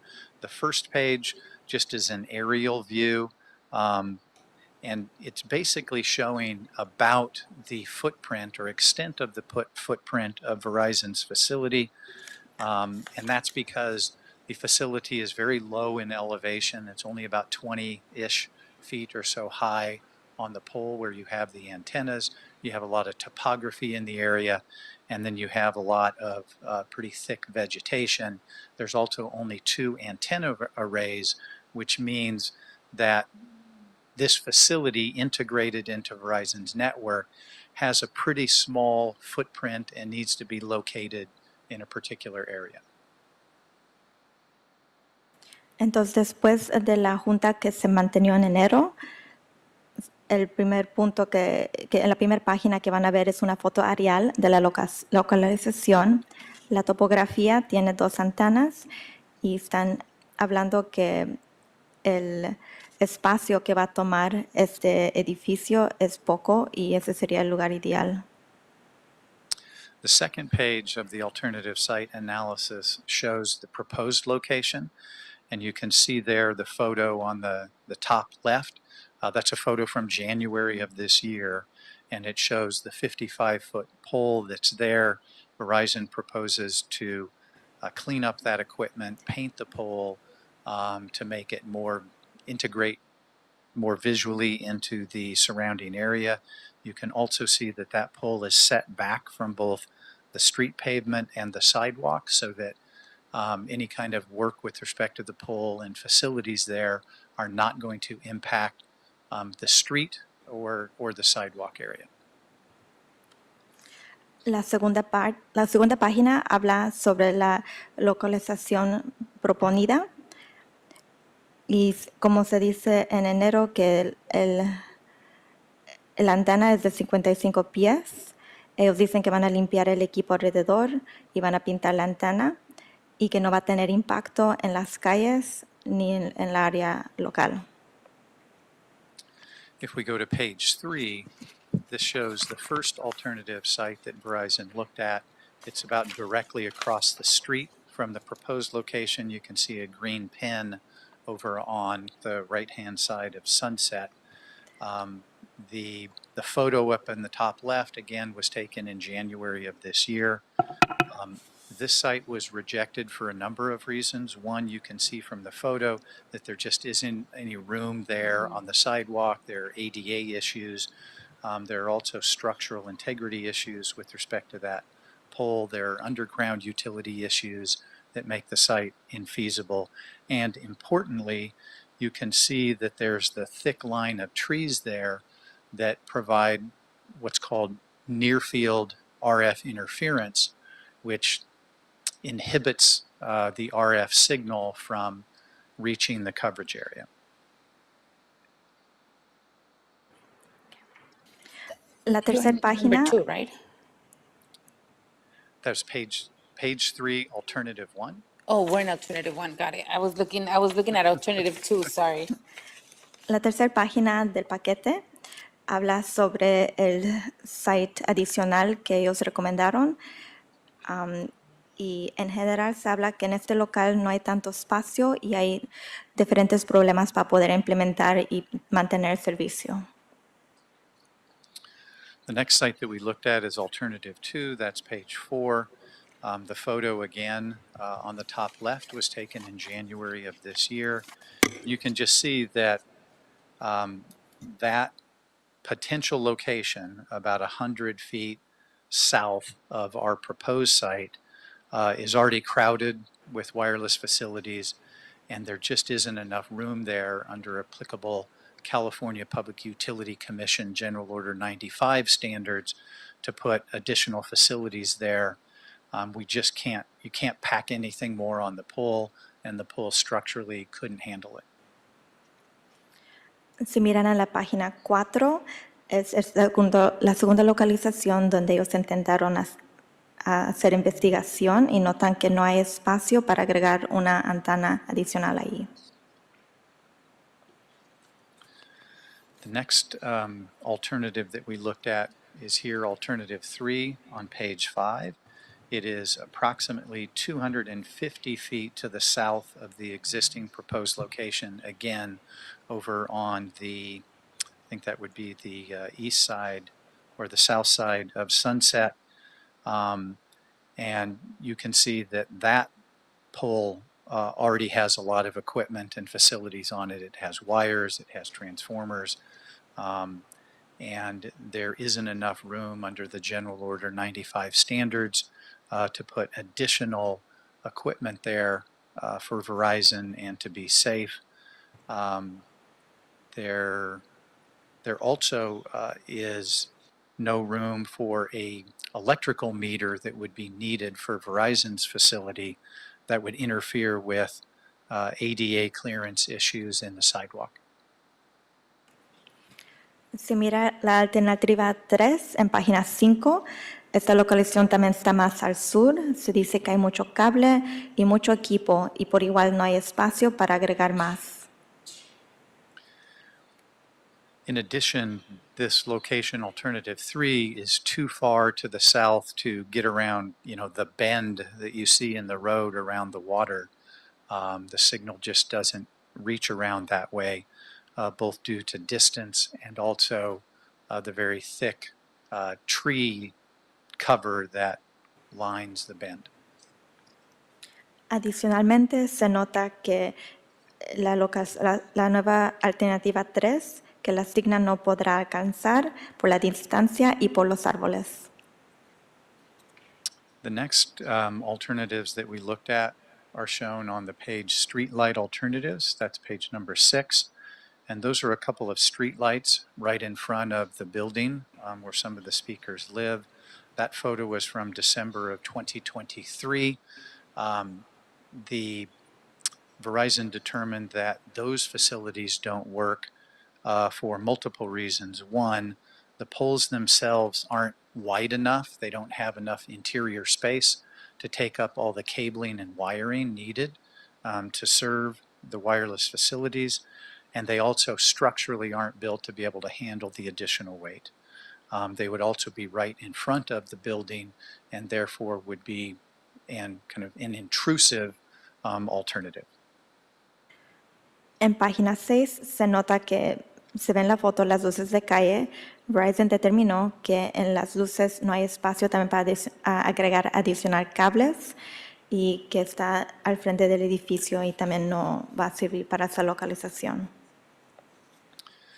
Then the next alternatives we looked at were potential new pole placements in the area. That's page 7 with the heading New Pole Placements. The photos, at least the two top photos, are also from January of this year. And basically what we looked at there is, given the sidewalk space or the lack of sidewalk space and some of the slope in the area, we just can't meet city standards with respect to ADA clearances, safety and distance from the roadway, and also clearances, we would have interference issues potentially with utility infrastructure underground. And so putting a new pole placement somewhere in the area just doesn't work from kind of a construction standard and safety standard perspective, and it also adds impacts that don't exist now in the coastal zone. Si miran en la página 7, se van a ver dos fotos. Ellos mirando que también no hay espacio en la calle para una segura distancia de los cables y para construcción. Then the last group of alternatives we looked at were identified or discussed on page 7 under the heading No Commercial Buildings or Vacant Lot Alternatives. There are no commercial buildings or operations in the area where we could do a rooftop site or some kind of ground level site. Additionally, there are no vacant lots in the coverage area, which is pretty much limited to the Bend, that would allow a facility to integrate into Verizon's already existing wireless network. Si miran la última alternativa, se notó que no hay edificio comercial o espacio vacío para agregar. Based on that, Verizon meets all of the city codes and standards for this facility. And again, this is a replacement facility, replacing 4G technology, not even using 5G technology. And these facilities have been at that location for decades now. The facilities meet all FCC health safety standards, and there's been no credible evidence presented to this board that the city engineer's decision approving the project was somehow in error. So based on that, we ask that this board deny the appeal and uphold the city engineer's decisions to approve the permit and the CEQA categorical exemption. Entonces, basado en eso, Verizon ha cumplido con la investigación y los puntos de salud y seguridad y se recomienda que continúen y aprueben su recomendación. Thank you. Okay, thank you for that. Ms., any additional comments from the Bureau of Engineering?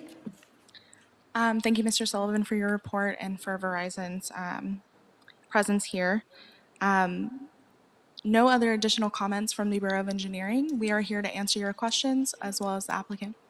Very well, thank you. All right, colleagues, any questions on your end? I have Dr. Davis. Dr. Davis? Yes, ma'am. Thank you, Madam President. It was brought up that the question of how was the proposal presented to the community. Can you share with me how that happened? Sure. You're speaking to the alternative site analysis? Yeah, apparently it was stated that we did not present this information to the community. I don't know if it's in a timely manner or if somebody maybe misunderstood it. I thought I heard somebody testify to that. Sure. The alternative site analysis report was submitted to the Bureau of Engineering last Tuesday, February 13th. We submitted to the board report unit and the board, and we also emailed that to all of the appellants.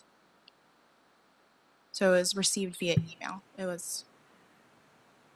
So we did get it out to all of the people in the area, correct? Yes, if they provided their email, then they received it via email. So you're from Bureau of Engineering? Yes.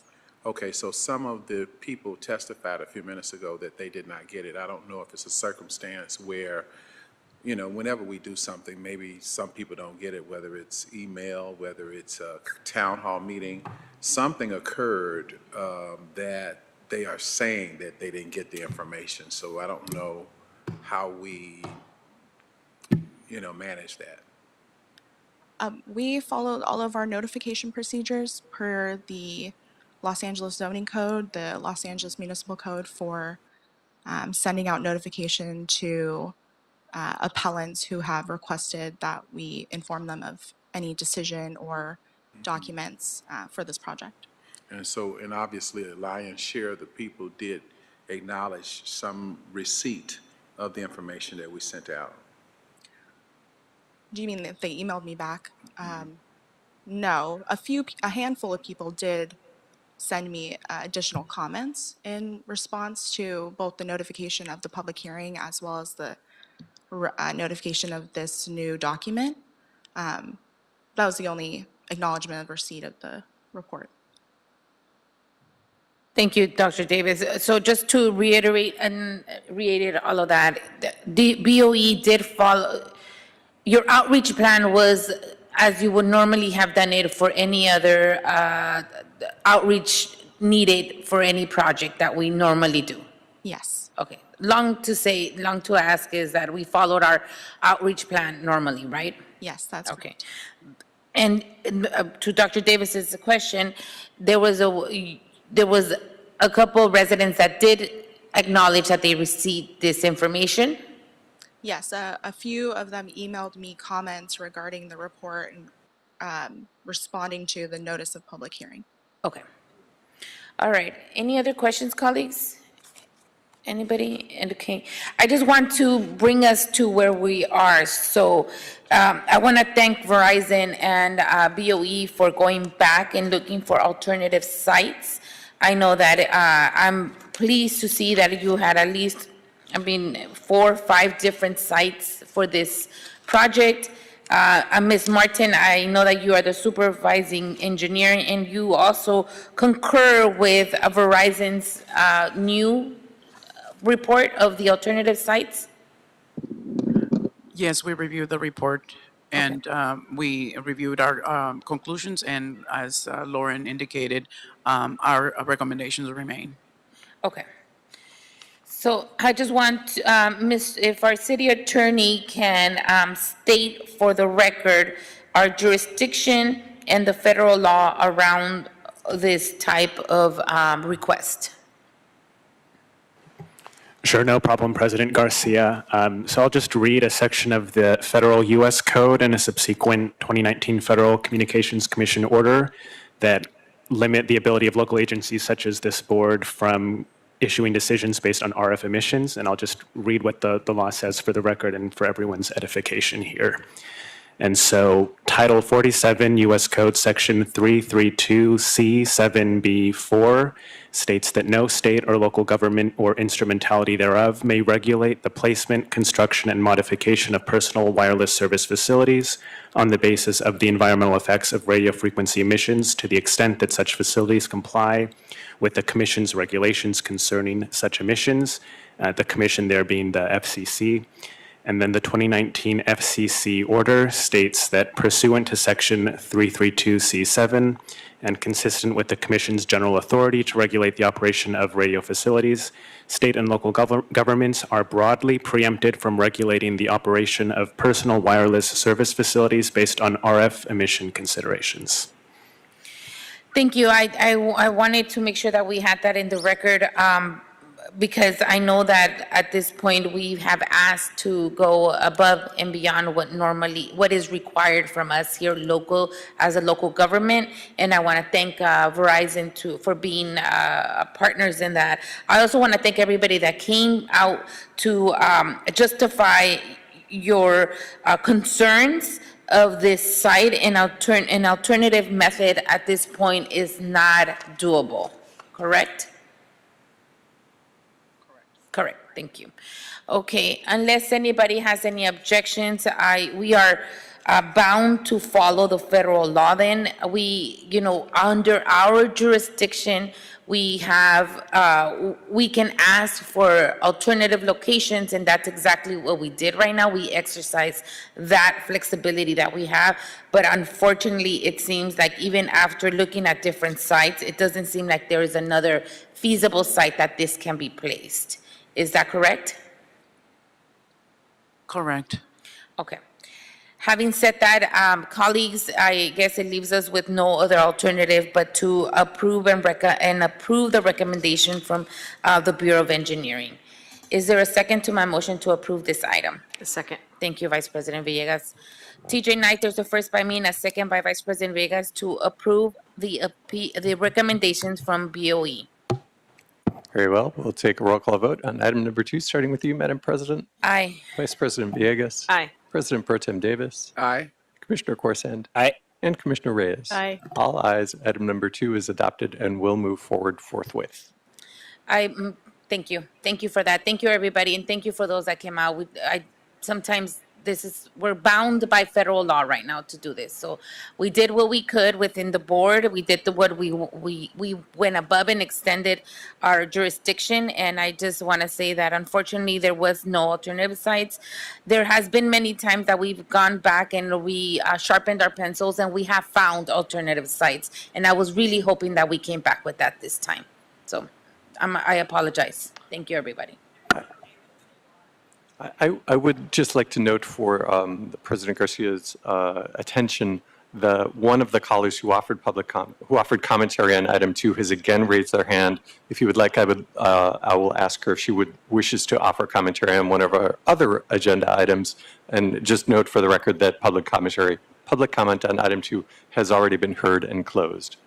Okay, if it's for another item, that's fine. If it's for item 2, we have already delivered and voted on, so we won't hear another public comment. Very good. Caller or attendee on the Zoom call with Denise C. Denise C., if you would unmute and let me know which other item you'd like to offer commentary on. Okay. Thank you. Thank you. Thank you.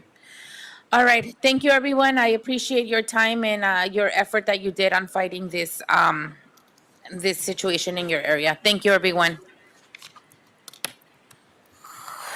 Moving us on to item number 3, this is a request in Council District 13 for a construction budget and construction orders and change orders. Tomovic and Associates, the super expedited wastewater emergency rehabilitation for sewers, Avon Street project. Recommending the board to authorize a construction budget of $180,000, including contingency for sewers, Avon Street project. 2, authorize the city engineer to issue in construction orders and change orders up to the authorized construction budget for this project. And this morning we have Mr. Guerrero here. Mr. Guerrero, not good morning anymore, sorry. Good afternoon. Yeah, good afternoon, commissioners. I'm Christian Guerrero with Bureau of Engineering Emergency Sewer Repair Program. Excuse me. And I'm here to request board approval for the construction budget for the Sewers Avon Street 2000 project. To Tomovich and Associates, authorize a construction budget of $180,000, including contingency, and to authorize city engineer to issue construction orders and change orders up to that authorized budget. A little background on this project. LA Sanitation issued an urgency expedite request on June 2nd to remove and replace the entire sewer reach and remodel downstream maintenance hole channel base. The existing sewer is a 6-inch vitrified clay pipe and approximately 5 to 13 feet deep and 138 feet long, and was built in 1926. This sewer is located at the intersection of Avon Street and Ewing Street and is shown in Figure 1. And 6-inch pipes are no longer standard in the city of Los Angeles, and so we typically upsize them to the standard size of 8-inch. And this project will remove the entire 138 linear feet of 6-inch pipe and upsize it with new 8-inch clay pipe. This is via the Piper Seam method, and we will also restore one existing house connection. Both the upstream and the downstream maintenance hole channels will also be remodeled, and this is to accommodate the new 8-inch clay pipe. And there's also an existing drop connection at the downstream maintenance hole that will be removed and replaced. And just to make one correction, the new pipe will not be clay, it'll be HDP plastic pipe. I'm correcting myself for that one. The schedule work and prices was then generated with applicable fixed prices and non-fixed price bid items and quantities, and Tomovich and Associates was the lowest bidder at $147,732.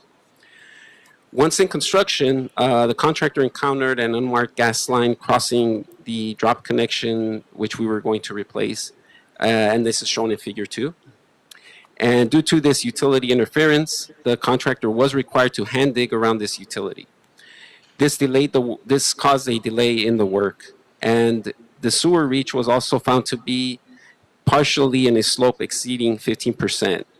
This required application of a cost adjustment factor per the contract to the bid item for the drop connection portion of the work.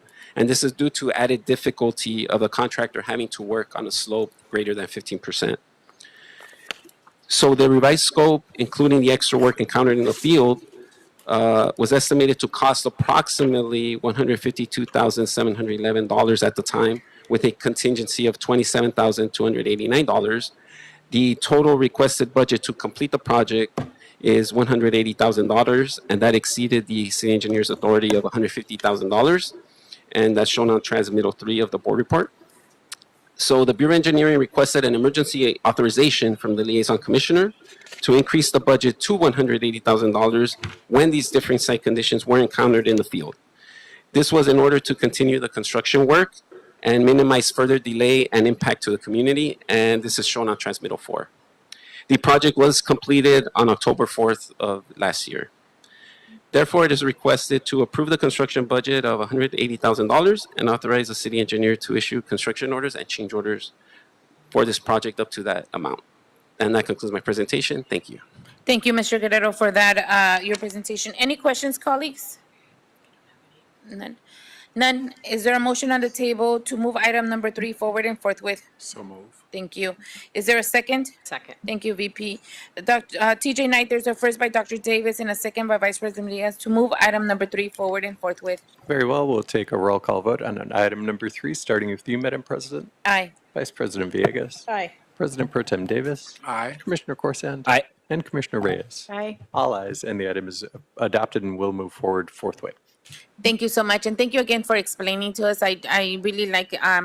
I'll connect with you after on just hearing on how we are no longer using the 6-inch versus the alternative. So I just want to get more of a thorough. And that's just basically because of capacity issues. A smaller pipe, you know, we have more inflow, cities growing, more developments, more water feeding into the system. 6 inches is obsolete. It's been obsolete for a while. So whenever we encounter damaged 6-inch pipes, we typically upsize them to 8-inch. And the sewers program is perfect for that because we have predetermined bid items. The contractors have already bid on this contract, so we get pretty good pricing just to do this work. You already explained it. I don't need to reach out. Perfect. Thank you so much, Mr. Guerrero. Thank you. And again, you always make it seem very feasible and understandable. Thank you. Thank you very much. Have a good All afternoon. right. Have a good rest of the day. Moving on to item number 4. This is a request in construction services contract. Is this Bureau of Engineering? Second. Yes, it is. Yes, it right? is. Yes, it is. Okay.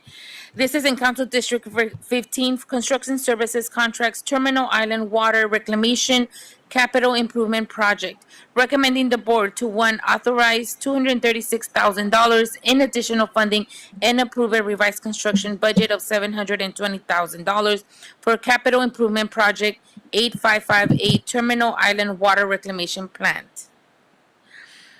Headworks in-plant lift station bar screen bypass. 2, authorize the city engineer to use the Cisco and issue task work orders to contractor for an amount not to exceed $720,000 for the CIP 8558 Terminal Island Water Reclamation Plant Headworks IPL's bar screen bypass. 3, authorize $180,000 in additional funding and approve a revised construction budget of $434,000 for the CIP 8559 Terminal Island Water Reclamation Plant Influent Headworks Bar Screen Passive Bypass. And 4, authorize the city engineer to use Cisco and issue task work orders to the contractor for an amount not to exceed $434,000 for the CIP 8559 Terminal Water Reclamation Plant Influent Headworks Bar Screen Passive Bypass. This afternoon we have Miss. You're not dear. Good afternoon, Nadir Shah. Oh yeah. There we go, Mr. Shah. Environmental Engineering Division. I am here to brief the board on the 2 of our capital improvement projects, CIP 8558, which is a Terminal Island Water Reclamation Plant, in-plant lift station, bar screen bypass, and CIP 8559, which is also a TIWRP, Influent Headworks Bar Screen Passive Bypass. Both of these projects are part of our Terminal Island Water Reclamation Plant Resiliency Plan, and the intent is to enable the plant to withstand any plant failure, which may be because of any capacity issues or power failure. So currently the bar screens are at the headwork facility. So if there is any failure, these two projects will address by bypassing the flow so that the plant operations are not impacted. So the one is through the in-plant lift station, and the second project is through the passive bypass. We did come to the board in April 2023 and were approved for 484,000 for CIP 8558 and 254,000 for 8559. That was, we were doing the design in parallel. So now at the completion of design and accounting for the current market prices for material, labor, equipment, and we also added an additional scope of in-plant lift station control panel for CIP 8558. So this board report is to request additional funding of $236,000 for CIP 8558 and request an additional funding approval of $180,000 for CIP 8559. PRC approved the total construction budget of $720,000 for CIP 8558 and a total construction budget of $434,000, including contingency for CIP 8559 in September 2023. So our current request is the board to approve this increase so that we can deliver these critical projects which are critical for the resiliency of the plant. Yeah, definitely. Thank you for that, Mr. Shaw. Any questions, colleagues? Any comments? Dr. Davis and VP, you guys are good? Okay. I'm sorry. It's all right. No, it's okay. Just making sure. All right, no questions for you. Any objections? Hearing none. Is there a motion on the table to move item number 4 forward and forthwith? Thank you, VP. Is there a second? Thank you, Dr. Davis. Mr. Knight, there's a first by Vice President Villegas and a second by Dr. Davis to move item number 4 forward and forthwith. Very well. We'll take a roll call vote on item number 4, starting with you, Madam President. Aye. Vice President Villegas. Aye. President Pro Tem Davis. Aye. Commissioner Corsan. Aye. And Commissioner Reyes. Aye. All ayes, and the item is adopted and will move forward forthwith. All right, Mr. Saul, there you go. Thank you. Thank you. Have a good day. Moving on to item number 5. This is a tree removal in Council District 12 from the Bureau of Street Services. Tree removal at 22831, 22830 West Plummer Street, recommending the board to, 1, find under the California Public Resource Code, Section 21166, and the state's Environmental Quality Act Guidelines, Section 15162, on the basis of substantial evidence contained in the whole record that since the city's prior certification of the Environmental Impact Report, EIR, there has been no changes to the project, changes with respect to the circumstances under which the project is being undertaken, or new information of substantial importance concerning the project, which causes a significant environmental effects or a substantial increase in the severity of previously identified significant effects, and therefore no subsequent, thank you, getting my English now, supplemental EIR or other analysis is required for the project. 2, specify that the Bureau of Street Services Urban Forestry Division, located at 1149 South Broadway, is the custodian of the documents or other material that constitute the record of proceedings upon which the board's decision is based. And 3, review and approve the request for a fee permit to remove 4 coast live oak trees. Tree replacements are required, and this afternoon we have Mr. Brian Ramirez for Item number 5. I'm sorry to interrupt you, President Garcia and Mr. We Ramirez. have a public comment. Yeah, we do have a comment, a caller via the Zoom platform. If you would like to take the comment on item number 5 at this time. We'll go after you. Marianne King, I'm going to ask you to unmute, and you'll have 2 minutes to offer your commentary. Although, is she a interest party? Or I is she a speaker? I do also have an interested party in person if he is still in the room, and I believe. You're in the interest party. Okay, but she's an official That's caller. correct, Got it. just a public commenter. We'll take public comment. Marianne, you should be receiving a pop-up on your screen that asks you, that indicates that the host is asking you to unmute. Go ahead and press that. Marianne, if you're still on the meeting, I do see your name on the Zoom call. Go ahead, you have 2 minutes, Marianne. Yes. Preservation advocate and a former city planner. Back in November, concerns regarding the proposed tree removal and other issues were presented to the council office, the planning department, and to the Community Forest Advisory Committee. CFAC sent you a letter in November regarding some of their concerns. Unfortunately, none of our concerns were addressed in this final addendum. I'm going to cut to the chase. I can't cover everything, but please note that this is not just about the removal of 4 oak trees, and it certainly is not about opposing a fire road. The problem is there are 27 non-protected significant trees that are going to be removed, and there's no mitigation for them in this addendum. The standard mitigation for non-protected trees is 1-to-1 tree replacement with a 24-inch size box. For CEQA, the whole of the project and all trees are to be considered in the environmental review. Potential environmental impacts on the Fire Road site adjacent to the subdivision was not analyzed in the original EIR, such as including a biological assessment, potential tree removals, etc.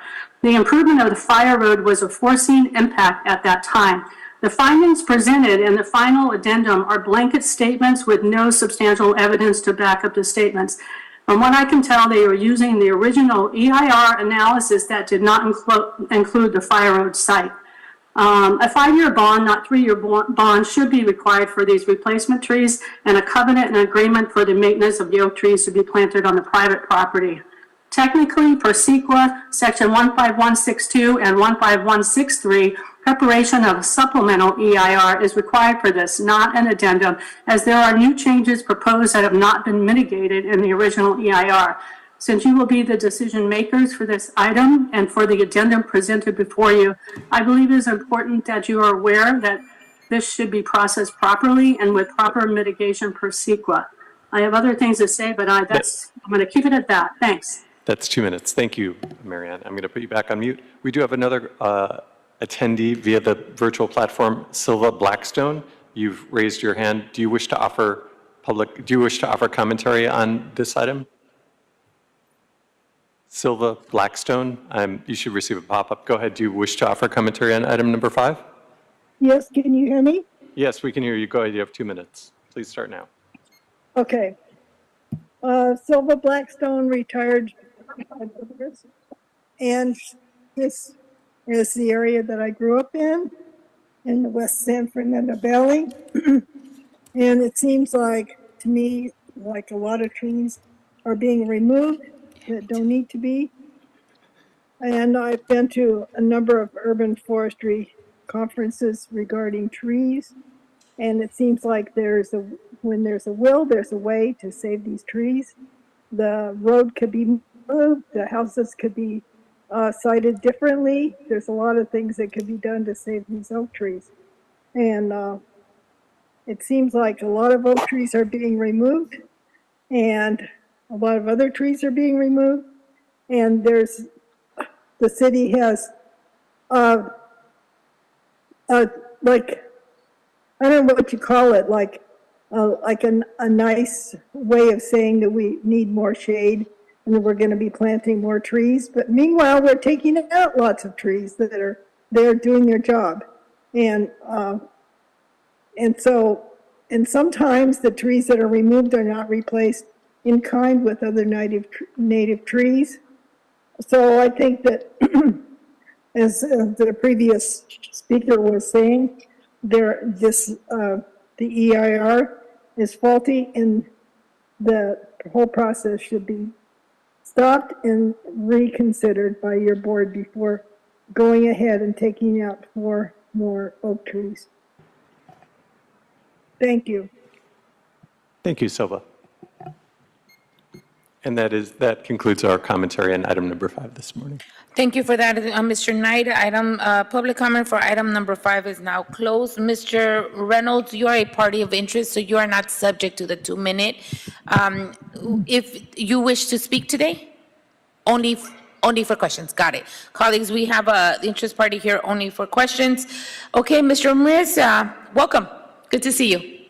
Good afternoon, Honorable Board of Public Works. I'm representing Streets LA, presenting this item before you today, requesting that this board approve the removal of 4 Coast Live oak trees or the issuance of a fee permit for the widening of an emergency access road in relation to planning case tract the TR 73427 and city planning case CPC 2004-7308-ZC-ZAD-K, and tree and shrub replacements will be required. Requesting, again, that an approval be granted today.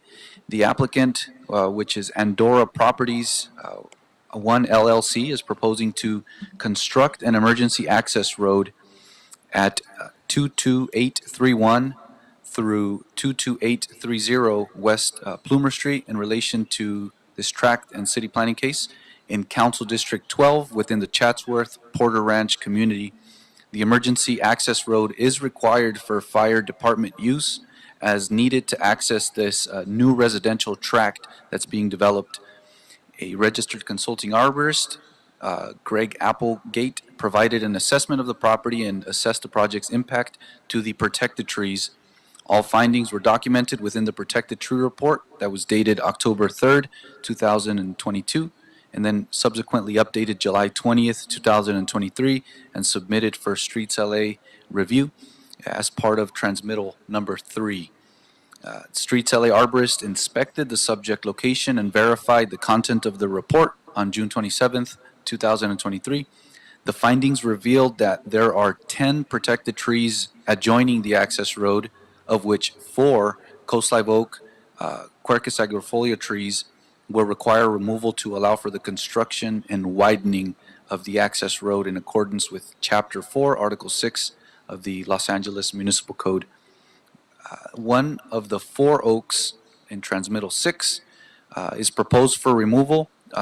It is in poor condition and measures 10 inches in diameter at standard height by 18 feet in height. There's also 3 oak trees, which are in good to fair condition and measure 12 to 25 inches in diameter by 20 through 26 feet in height. And all 4 trees require removal due to being within the footprint and in close proximity to the future widening of the fire access road. As for alternatives, Streets LA does attempt to preserve trees whenever possible and only considers tree removal after all feasible alternatives have been explored. In this case, Streets LA sought to explore the feasibility of tree preservation by waiving requirements to widen the access road, even by meandering the road around the existing trees. This was not feasible. However, as the exact location of the road is part of the final map documents of the tract, the width of the road cannot be reduced as per the fire department requires 20-foot wide access for their emergency and their fire trucks. And the location, size, and the condition of the 4 trees negates the possibility of preservation or relocation throughout construction. I reiterate that there are a remaining 6 of these 10 protected trees along the access road that will be preserved in place throughout construction, so not all the trees will require removal for the fire access road. If approved, as part of the condition, if this board approves the protected tree and shrub removal, the applicant shall plant a total of 16 replacement trees within the project boundaries. The applicant will plant 10 24 12-inch box-size coast live oak trees and one 48-inch box-size coast live oak, and five 48-inch box-size valley oak Quercus lobata trees on site to replace the 4 removed trees. The survival of the replacement trees shall be guaranteed for a period of 3 years by bond. The tree removal permit will only be issued upon notification by the Bureau of Engineering that a bond was posted to ensure that the trees, again, are able to survive. Upon the issuance of the protected tree removal permit, Streets LA will be notified a minimum of 10 days prior to the day the tree removal shall occur. The applicant's tree expert shall be on site the day that the species are removed to ensure the proper tree and shrubs are removed. The applicant or their tree expert will arrange an on-site meeting with a Streets LA arborist the day following the protected tree removal. And the applicant, in conjunction with the project's landscape architect or tree expert, shall be responsible to ensure that the tree and shrub removal permit and shrub replacement conditions are in compliance. The replacement planting shall follow the landscape plans that have been provided to the fullest extent possible, and then Streets LA shall be notified no later than 5 days after the completion of the tree and shrub replacements.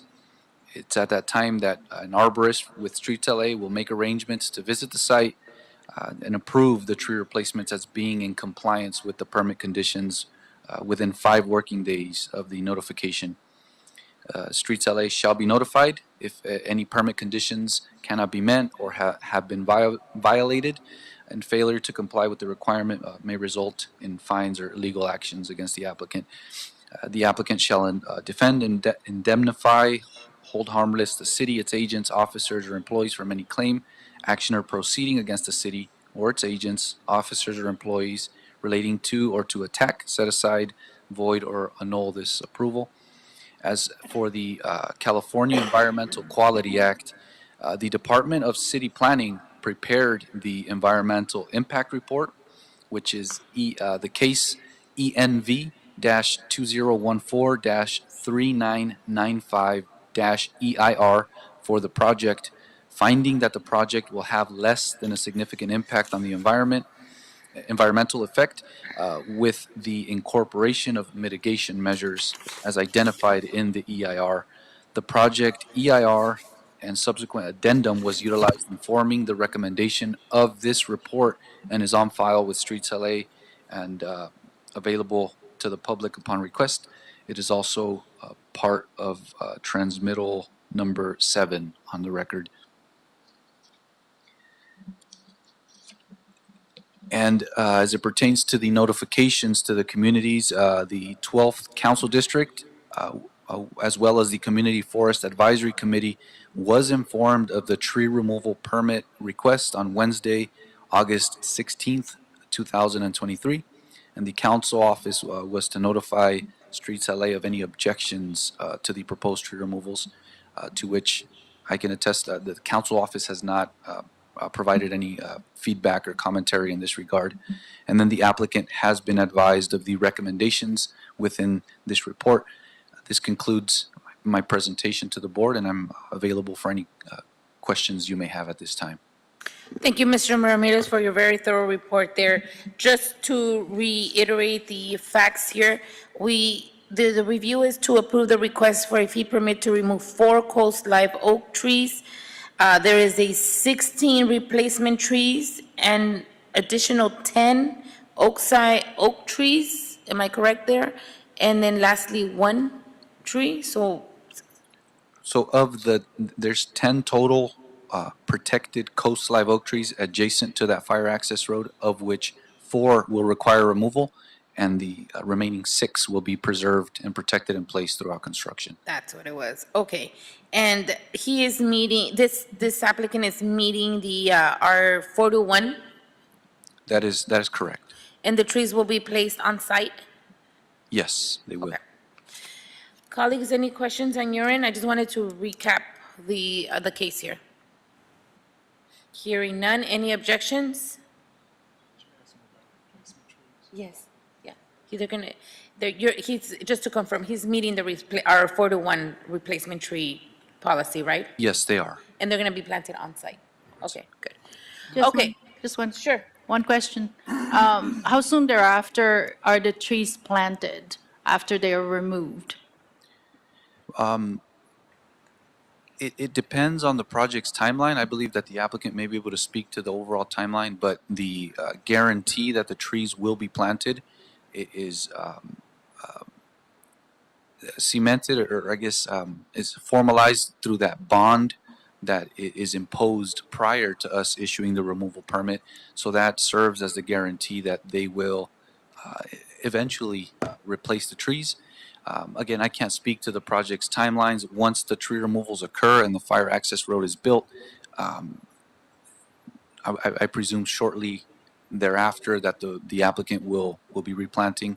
And if Mr. representative, would you be able to answer? McReynolds, if you want to just answer the timeline question. Thank you very much, Madam President. Bill McReynolds, Vice President of Land Acquisitions for Toll Brothers, owners of the Andorra Properties LLC.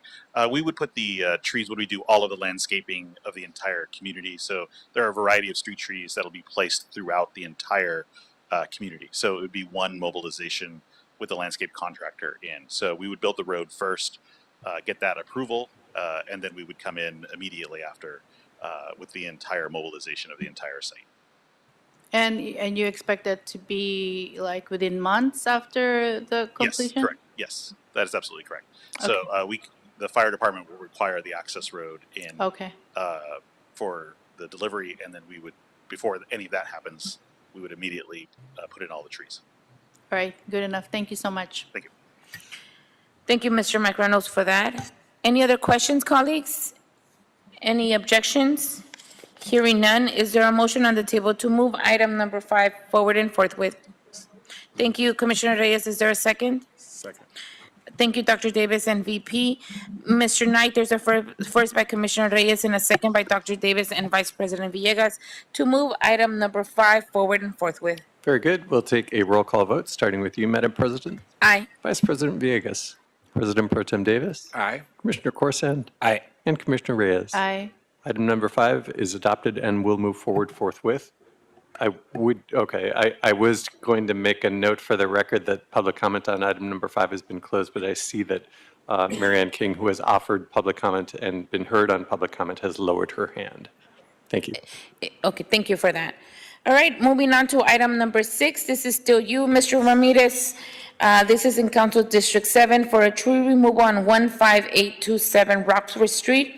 Recommending the board to, 1, find that under the California Public Resource Code, Section 21166, and the state's Environmental Quality Act, Guidelines Section 1562, there's a technical error there, and so instead of 15070, the correct number is 15162. So, Mr. Knight, if we can make that correction, and when we vote, it would be as amended. On the basis that there is no substantial evidence that the project may have a significant effect contained in the whole record, that since the mitigated negative declaration, there has been no changes to the project changes concerning or circumstances under which the project is being undertaken, or no new information of substantial importance concerning the project which causes new significant environmental effects or a substantial increase in the severity of previously identified significant effects, and therefore no subsequent M&D, supplemental M&D, or other analysis is required for the project. 2, specify that the Bureau of Street Services Urban Forestry Division, located at 1149 South Broadway, is the custodian of the documents or other material that constitute the record of proceedings upon which the board's decision is based. And 3, review and approve the request for a fee permit to remove 5 Coast Live oak trees, tree replacements as required. Do we have any public comment on this, Mr. Knight? President Garcia, we do not. However, one of the public commenters on the prior item has again raised her hand. If you would like, I can call out and see if she wishes to offer comment. Yeah, let's see if she is here for item 6. Otherwise, Very good. Marianne, I apologize, I just muted you. If you would please let me know if you wish to offer commentary on item number 6. Yes, we can. give it 1 second. And go ahead, Marianne, you have 2 minutes. Hi there, commissioners. I feel like I've been totally ignored. I'm very familiar with this project as well. And this project, they're removing 177 non-protected significant trees, 177, not just 5 oak trees. Your responsibility is not just about oak trees. I'm just totally blown away here. The only difference with this project is that they actually are mitigating. And they mitigated every single tree they're replacing, unlike the last project that is not mitigating the 27 trees they're removing. Please pay attention. Thank you.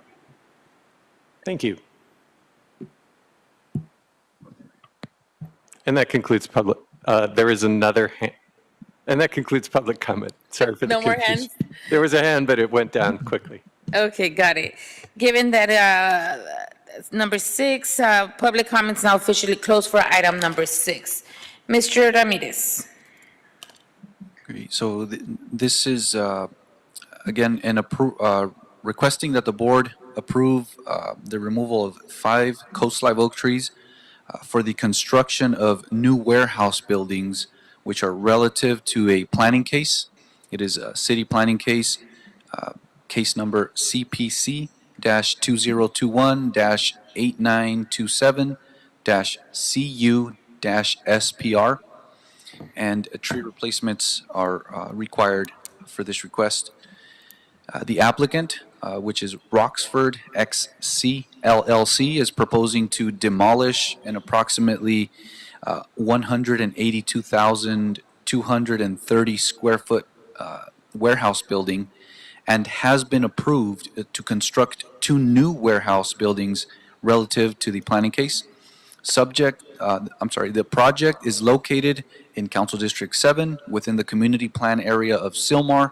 The warehouse development will be approximately 612,227 square feet and includes 15,742 square feet of ancillary office space, 17,080 square feet of mezzanine, and surface parking that includes 341 vehicle parking spaces, 95 dock doors, and 26 trailer stalls. A tree expert, Carla Angula, provided an assessment of the property and addressed the project's impact to the protected trees and shrubs.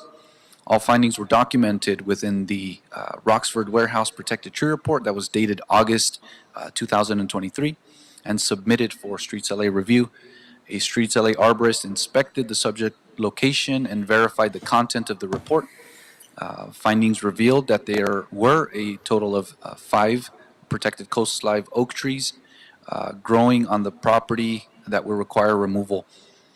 3 coast live oak trees are located within the footprint of the proposed warehouse, and an additional 2 will be severely impacted by the necessary grading for the construction of this warehouse development. The 5 coast live oak trees proposed for removal are in fair condition and measure approximately 5 to 24 inches in diameter by 10 to 35 feet in height.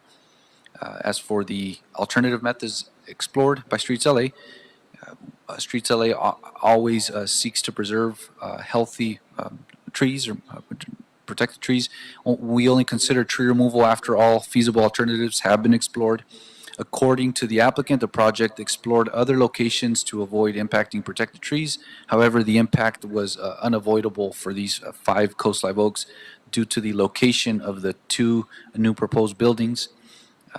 Also the location, the size, and the condition of the trees proposed for removal negate the possibility of preservation or relocation. As part of the condition, if this board approves the removal of the 5 protected trees, the applicant shall plant 20 24-inch box-size coast live oak trees within the project boundaries to replace the 5 removed trees, and is in accordance with the board's 4-to-1 replacement policy. The survival of these trees will also be guaranteed by bond for a period of 3 years, and Streets LA will only issue the permit after we've received confirmation from that the bond has been posted. The very similar conditions as the last item, that the same conditions actually regarding the notifications of tree removals the replacements to take place. Streets LA will be notified as the trees are replaced. We'll go out and re-inspect, approve the replacement trees, and the applicant, or I'm sorry, Streets LA shall be notified if any permit conditions have been violated and cannot be fulfilled. As far as the California Environmental Quality Act, the Department of City Planning also prepared the environmental document, which was a mitigated negative declaration for this project. The case number on record is ENV-2021-8928-MND for the project, and they found the project that there would be no significant evidence that the project, including the tree removals, would have a significant effect on the environment with the incorporation of mitigation measures as identified in the EIR. The project's MND was utilized in forming the recommendations in this report and is on file with Streets LA and available to the public upon request. As for the notifications, the 7th Council District, as well as the Community Forest Advisory Committee, were notified.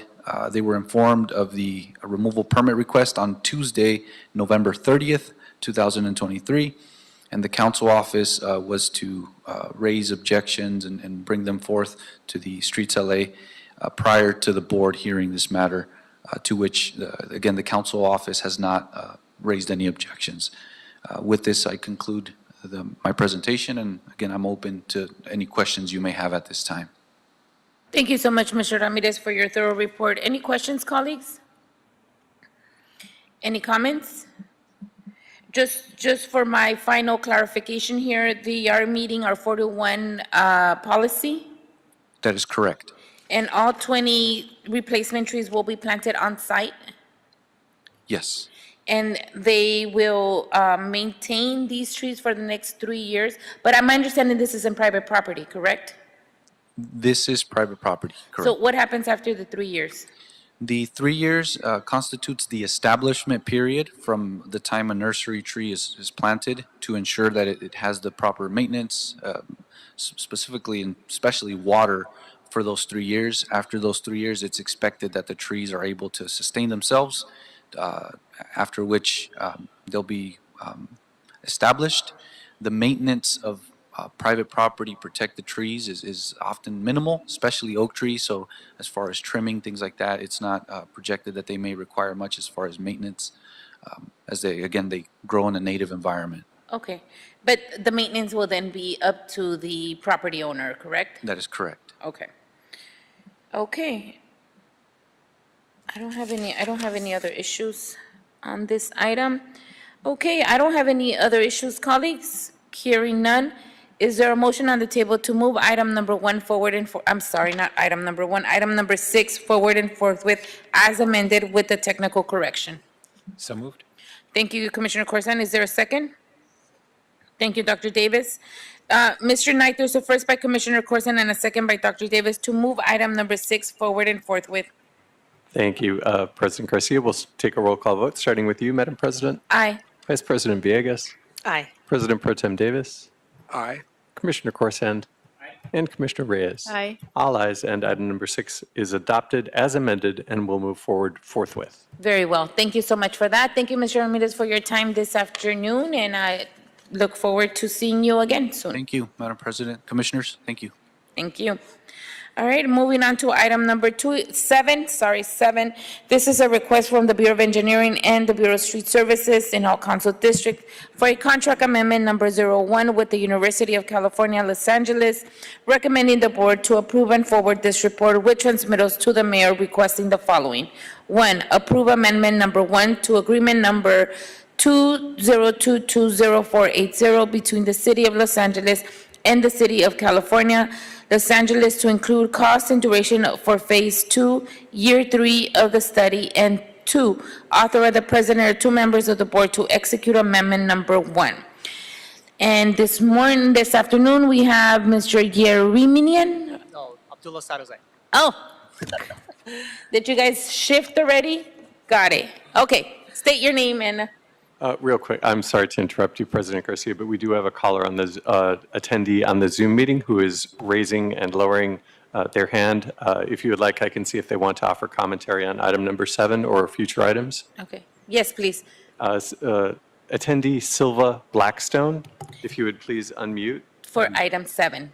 Yes, we've already, so just for the record, we have already heard and closed items 6 and 7's comment. So, I'm sorry, items 5 and 6 comments. So if you have commentary on item 7, please identify that and let me know which remaining items you'd like to offer comment on. Silva, you're unmuted. Okay, the user has, the attendee has lowered their hand once again. All right, sir, you are not that popular. Kidding. All right, welcome. And I got your name wrong, so I'm sorry. What is your name now? My name is Abdullah Sadazai. I'm with Bureau of Engineering, Valley District Office. Okay. Here Welcome. requesting. Get closer, it's okay. Okay, sorry. Is it better now? Yeah. Okay, got it. Thank you. Requesting to execute contract amendment number 1 with the University of California, Los Angeles, UCLA, to include the cost of Phase 2, Year 3 for the phase comprehensive study to assess Hillside the street in response to Council Law file numbers 18114 and 171143. The original board report was adopted on June 3rd, 2022 in response to these council files with a budget authority of $1 million. The council file instructed BOE and Streets LA to report on the Hillside street segments, which included the streets that were previously withdrawn from the public use. Those are streets within the Hillside network that were not currently being maintained, and those streets in Hillside areas that are maintained but required capital improvement work. Therefore, BOE entered into a sole source contract with UCLA for phase comprehensive study to assess these Hillside streets. The original board report, Phase 1, covered Year 1 and 2 for the amount of $595,531 with a performance period of November 1st, 2021 through October 31st, 2023. And also the board report also indicated the additional funds will be approved for Phase 2, which is Year 3, where I'm here now, at the later date. And again, that authority was up to $1 million. During phase 1, which is Year 1 and Year 2, UCLA has developed a web-based tool, Hillside Prioritization Application, also known as HSPA.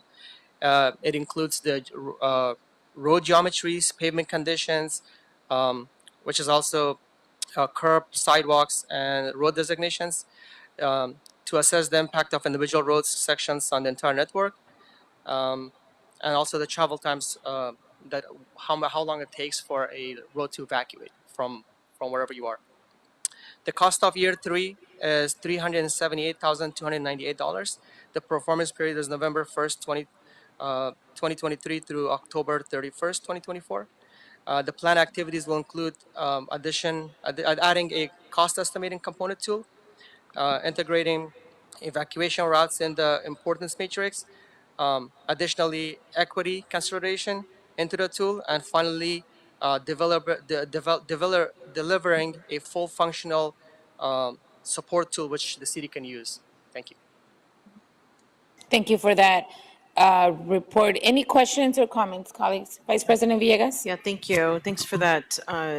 Thanks for coming back to the board asking for, I think, additional amendment. I do want to just state for the record, we are a board that authorizes these, studies to get done on a sole source basis to UCLA. However, this board has not seen any of the work.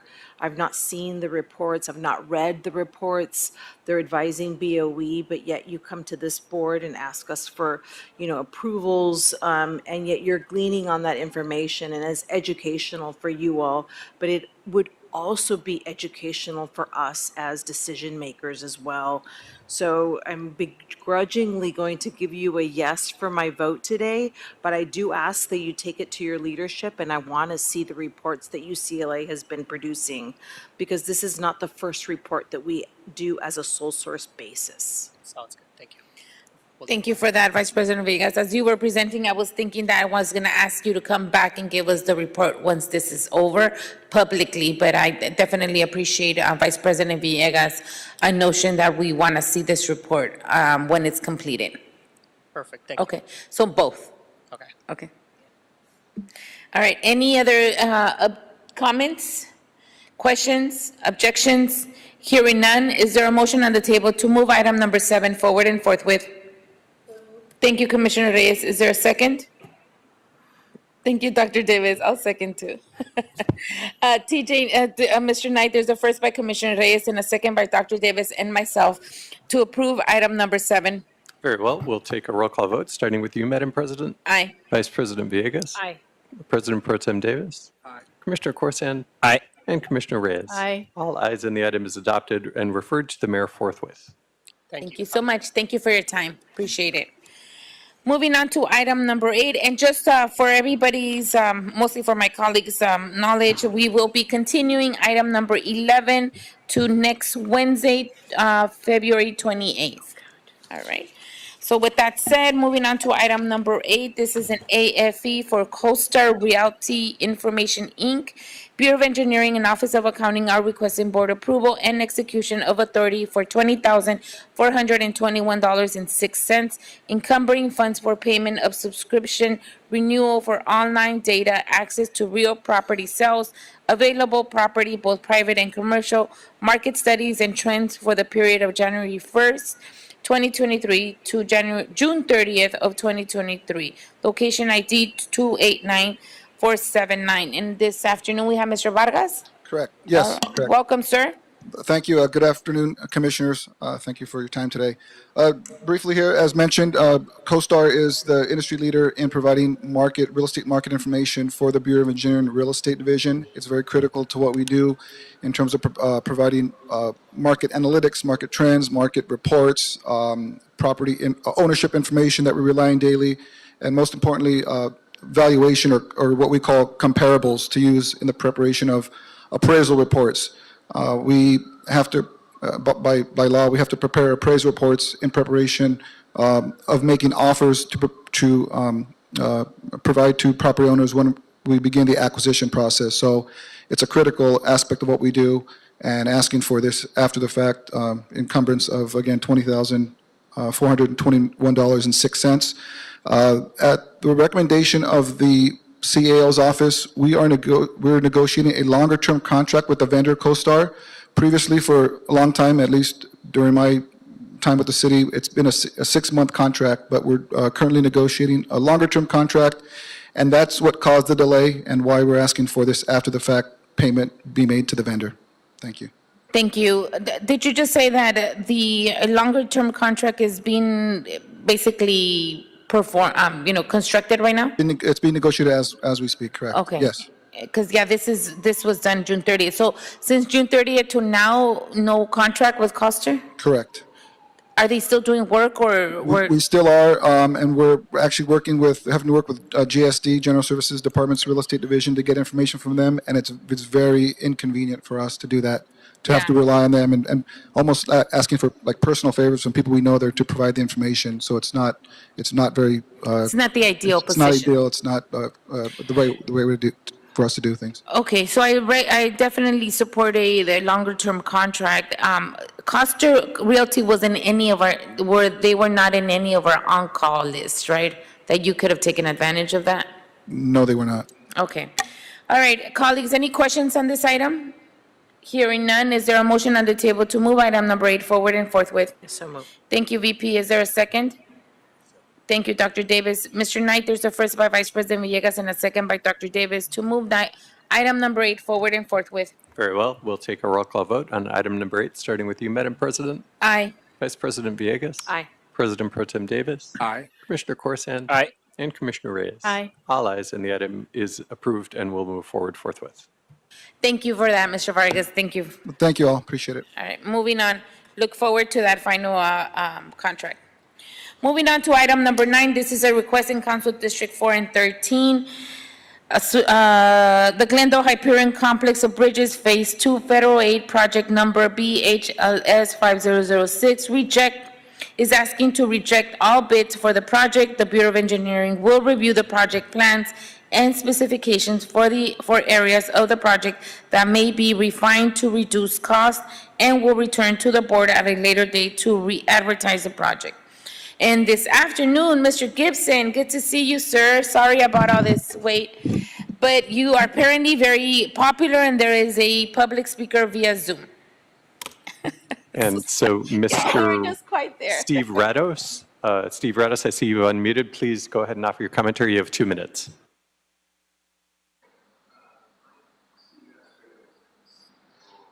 Hang on, sir. Give us 1 minute. Give us 1 minute, sir. 1 second. We're gonna just make sure that we can hear you loud and clear. And not you, but it's us.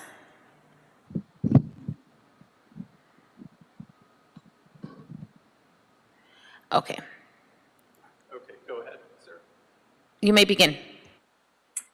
Okay. I am Steve S. Rados. I'm the CEO of Steve P. Rados, Inc., the bidder on the project, sole bidder on the project. And we've been doing construction work in LA for 100 years. So we're very familiar with the city and all of the various agencies. And I know that in most cases, the boards will not go against what their staff is recommending, and I understand that.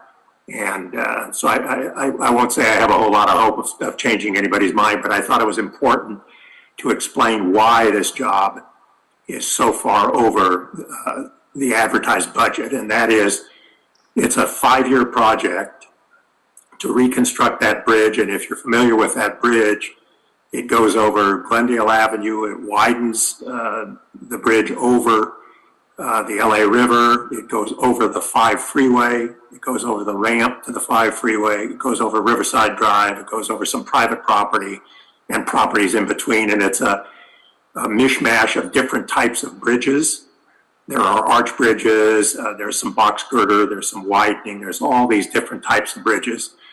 And it's an extremely difficult job, and consequently very dangerous, because like I said, we're doing this work over the freeway, over the river, and it's a 5-year job. So we're taking the risk of the escalations. We don't know what the labor rates will be. It's also spec that there are 7-week shutdowns around the Thanksgiving and Christmas holidays, which means we have very little production, but we have to keep our crews and our equipment there. You can't let your crews go and expect to get them back in 7 weeks. So there are a lot of things like that. We're retrofitting the arches by wrapping them with a fiber wrap. The decks have to be taken off of the bridge, and that's done in thirds. So in some cases, you're replacing the middle. Thank you. That's 2 right minutes, surface of the Mr. bridge.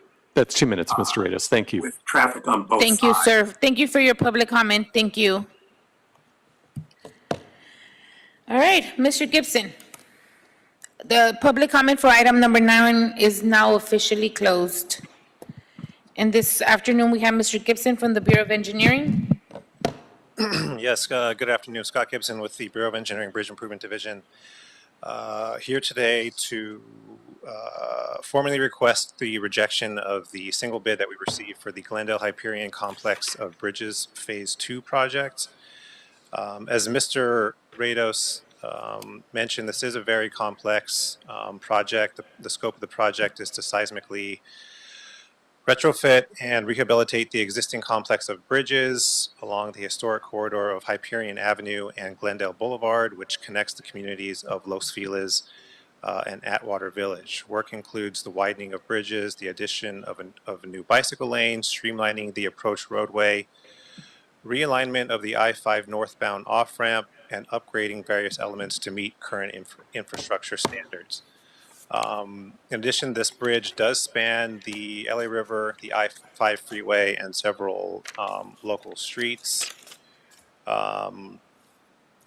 So with that said, the project was originally advertised on September 8th, 2023, with a city engineer's estimate just under $69 million. On November 1st, 2023, the City of LA received one bid for just under $213 million. It's important to note that this project is roughly 90% federally funded. And so we did approach Caltrans and FHWA to determine the likelihood of them funding or fully funding the project at the high cost that we received. Caltrans stated that they could not fund the project at the proposed cost. One, because the bid cannot be deemed competitive as the city only received one bid. And two, not all of the elements of the project are essential to public safety. So the recommendation today is that the board reject this bid. BOE has been analyzing the bid to address the questions and comments we received during the bid and award process. We've also looked at some of the larger bid items that are kind of lumped together and tried to separate those as much as possible into their individual components to make them more clear, and so that to reduce any confusion. And we've also included some clarifying language in our bid, again, to reduce confusion, hopefully receive lower bids. There is the possibility that, when we do rebid it, bids may come in around the same price. But if they do, hopefully we receive multiple bids and we can bring this to Caltrans and say, look, this is just the cost. We've received several bids. They're all coming in around the same cost. This is the competitive price, and at least it gives us a little bit more ammunition to seek additional funding and to get this project fully funded through federal funds. So that concludes my report today, and I'm happy to address any questions. Thank you so much, Mr. Gibson, for that. Will you guys be doing any different outreach in order to increase the bids? Yeah, that's the other thing. So we did reach out to some other contractors because at the time, or at least prior to the bid, we expected to get a lot of bids on this project. There was a lot of interest expressed prior to advertisement. And so we reached out to some contractors who had asked questions, who attended the pre-bid meeting in the field to understand why they didn't bid on the job. And what we found is that, well, one, it is just a very complex project, and there is risk, as Mr. Rados alluded to, because it is a long contract. It's over 5 years, and so we don't know what the escalation is going to be. But there were also several other large-scale projects advertised at the same time. Mm-hmm. So our understanding is that the contractors looked at this very complex project, looked at these other large-scale projects, and there was apparently less risk in bidding on those other projects. And so our plan is to reach out to those contractors, let them know, again, that this project is coming down the pipeline. And there is a potential that if we receive these high bids, that we just can't move forward with this high costs. If we receive bids in the same range. But two, we are planning to reach out to engineering publications who are familiar with the industry and what's going on in the industry to understand, or at least to try to time our bid such that it does not coincide with other large-scale projects. And hopefully we can get more competitive bids. Understood. Thank you for that explanation. Dr. Davis? When you say high bids, what was the bid specifically?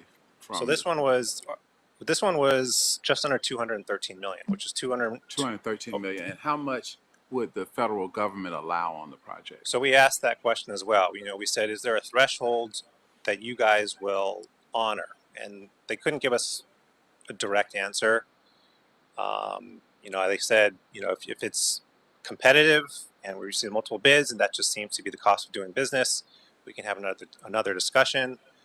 Another possibility that they could recommend is that they may only fund items that are essential to public safety. So for instance, we are widening the bridge, adding bicycle lanes, wider sidewalks, realigning the freeway off-ramp.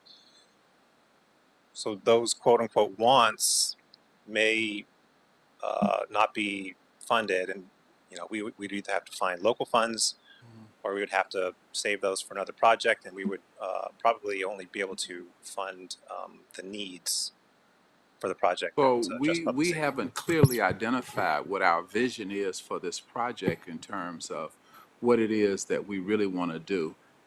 You say that the federal government may fund some of it and may not fund all of it, right? Well, again, because of the high bid, you know, they said they couldn't fully fund it, one, because it's not competitive, and two, I think if all of the elements were essential to public safety, we would have a stronger argument. But we have, you know, we are trying to address the needs of the community, which is why we're adding bicycle lanes, realigning traffic to, I don't know if you've ever driven that off ramp, it is very confusing. You have to drive north, make a U-turn, and then drive south in order to make the southbound direction. So we are trying to address these deficiencies, but they're, I mean, to be frank, they're not essential to public safety.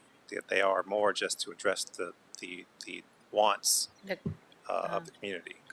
Could this project possibly be a joint venture project? And what would the cost be for such? That's an not something I don't know that we've looked into that. That's something that we would have to look into a little further. Okay. Thank you for your question, Dr. Davis. Nothing on your end? No, I had questions, but they were similar to Dr. Davis, so thank you for asking those. Okay. Yeah. Understood. I don't have any other questions. Perhaps maybe there's a way to see this an opportunity to advertise it differently or restructure it differently. Perhaps there's an opportunity to carve I don't know, I'm just thinking, you know, and as a contractor point of view, like maybe there's, we can separate some of these tasks that need to be done, or like maybe it's just too much at the same time. I don't know, you know, I don't know what the engineering view is, but from a contractor point of view, perhaps by not submitting, it's because maybe it is very complex, yeah, but second, maybe there's just too many elements combined in one, and maybe it'll be a better, I'm just gonna say be better if we separate or categorize some of these elements that need to be done. I don't know, just. Yeah.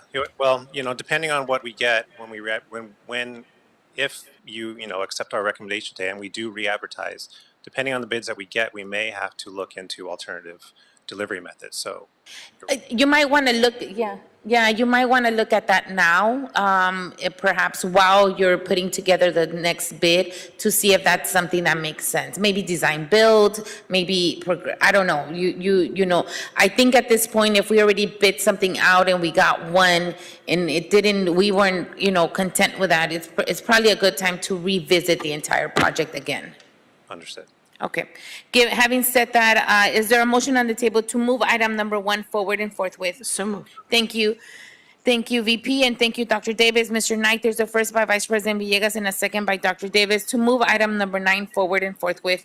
Very good. We'll take a roll call vote on item number 9, starting with you, Madam President. Aye. Vice President Villegas. Aye. President Pro Tem Davis. Aye. Commissioner Corson. Aye. And Commissioner Reyes. Aye. All ayes, and the item will move forward forthwith. Great. Thank you, Mr. Gibson, for your time. Appreciate you. Moving on to item number 10, we do not have a speaker on this item. This is an administrative item for specifications submitted for board adoption and authorization to advertise the invitation of bids in Council Districts 2 and 4, Chandler Boulevard Cycle Track Gap Closure.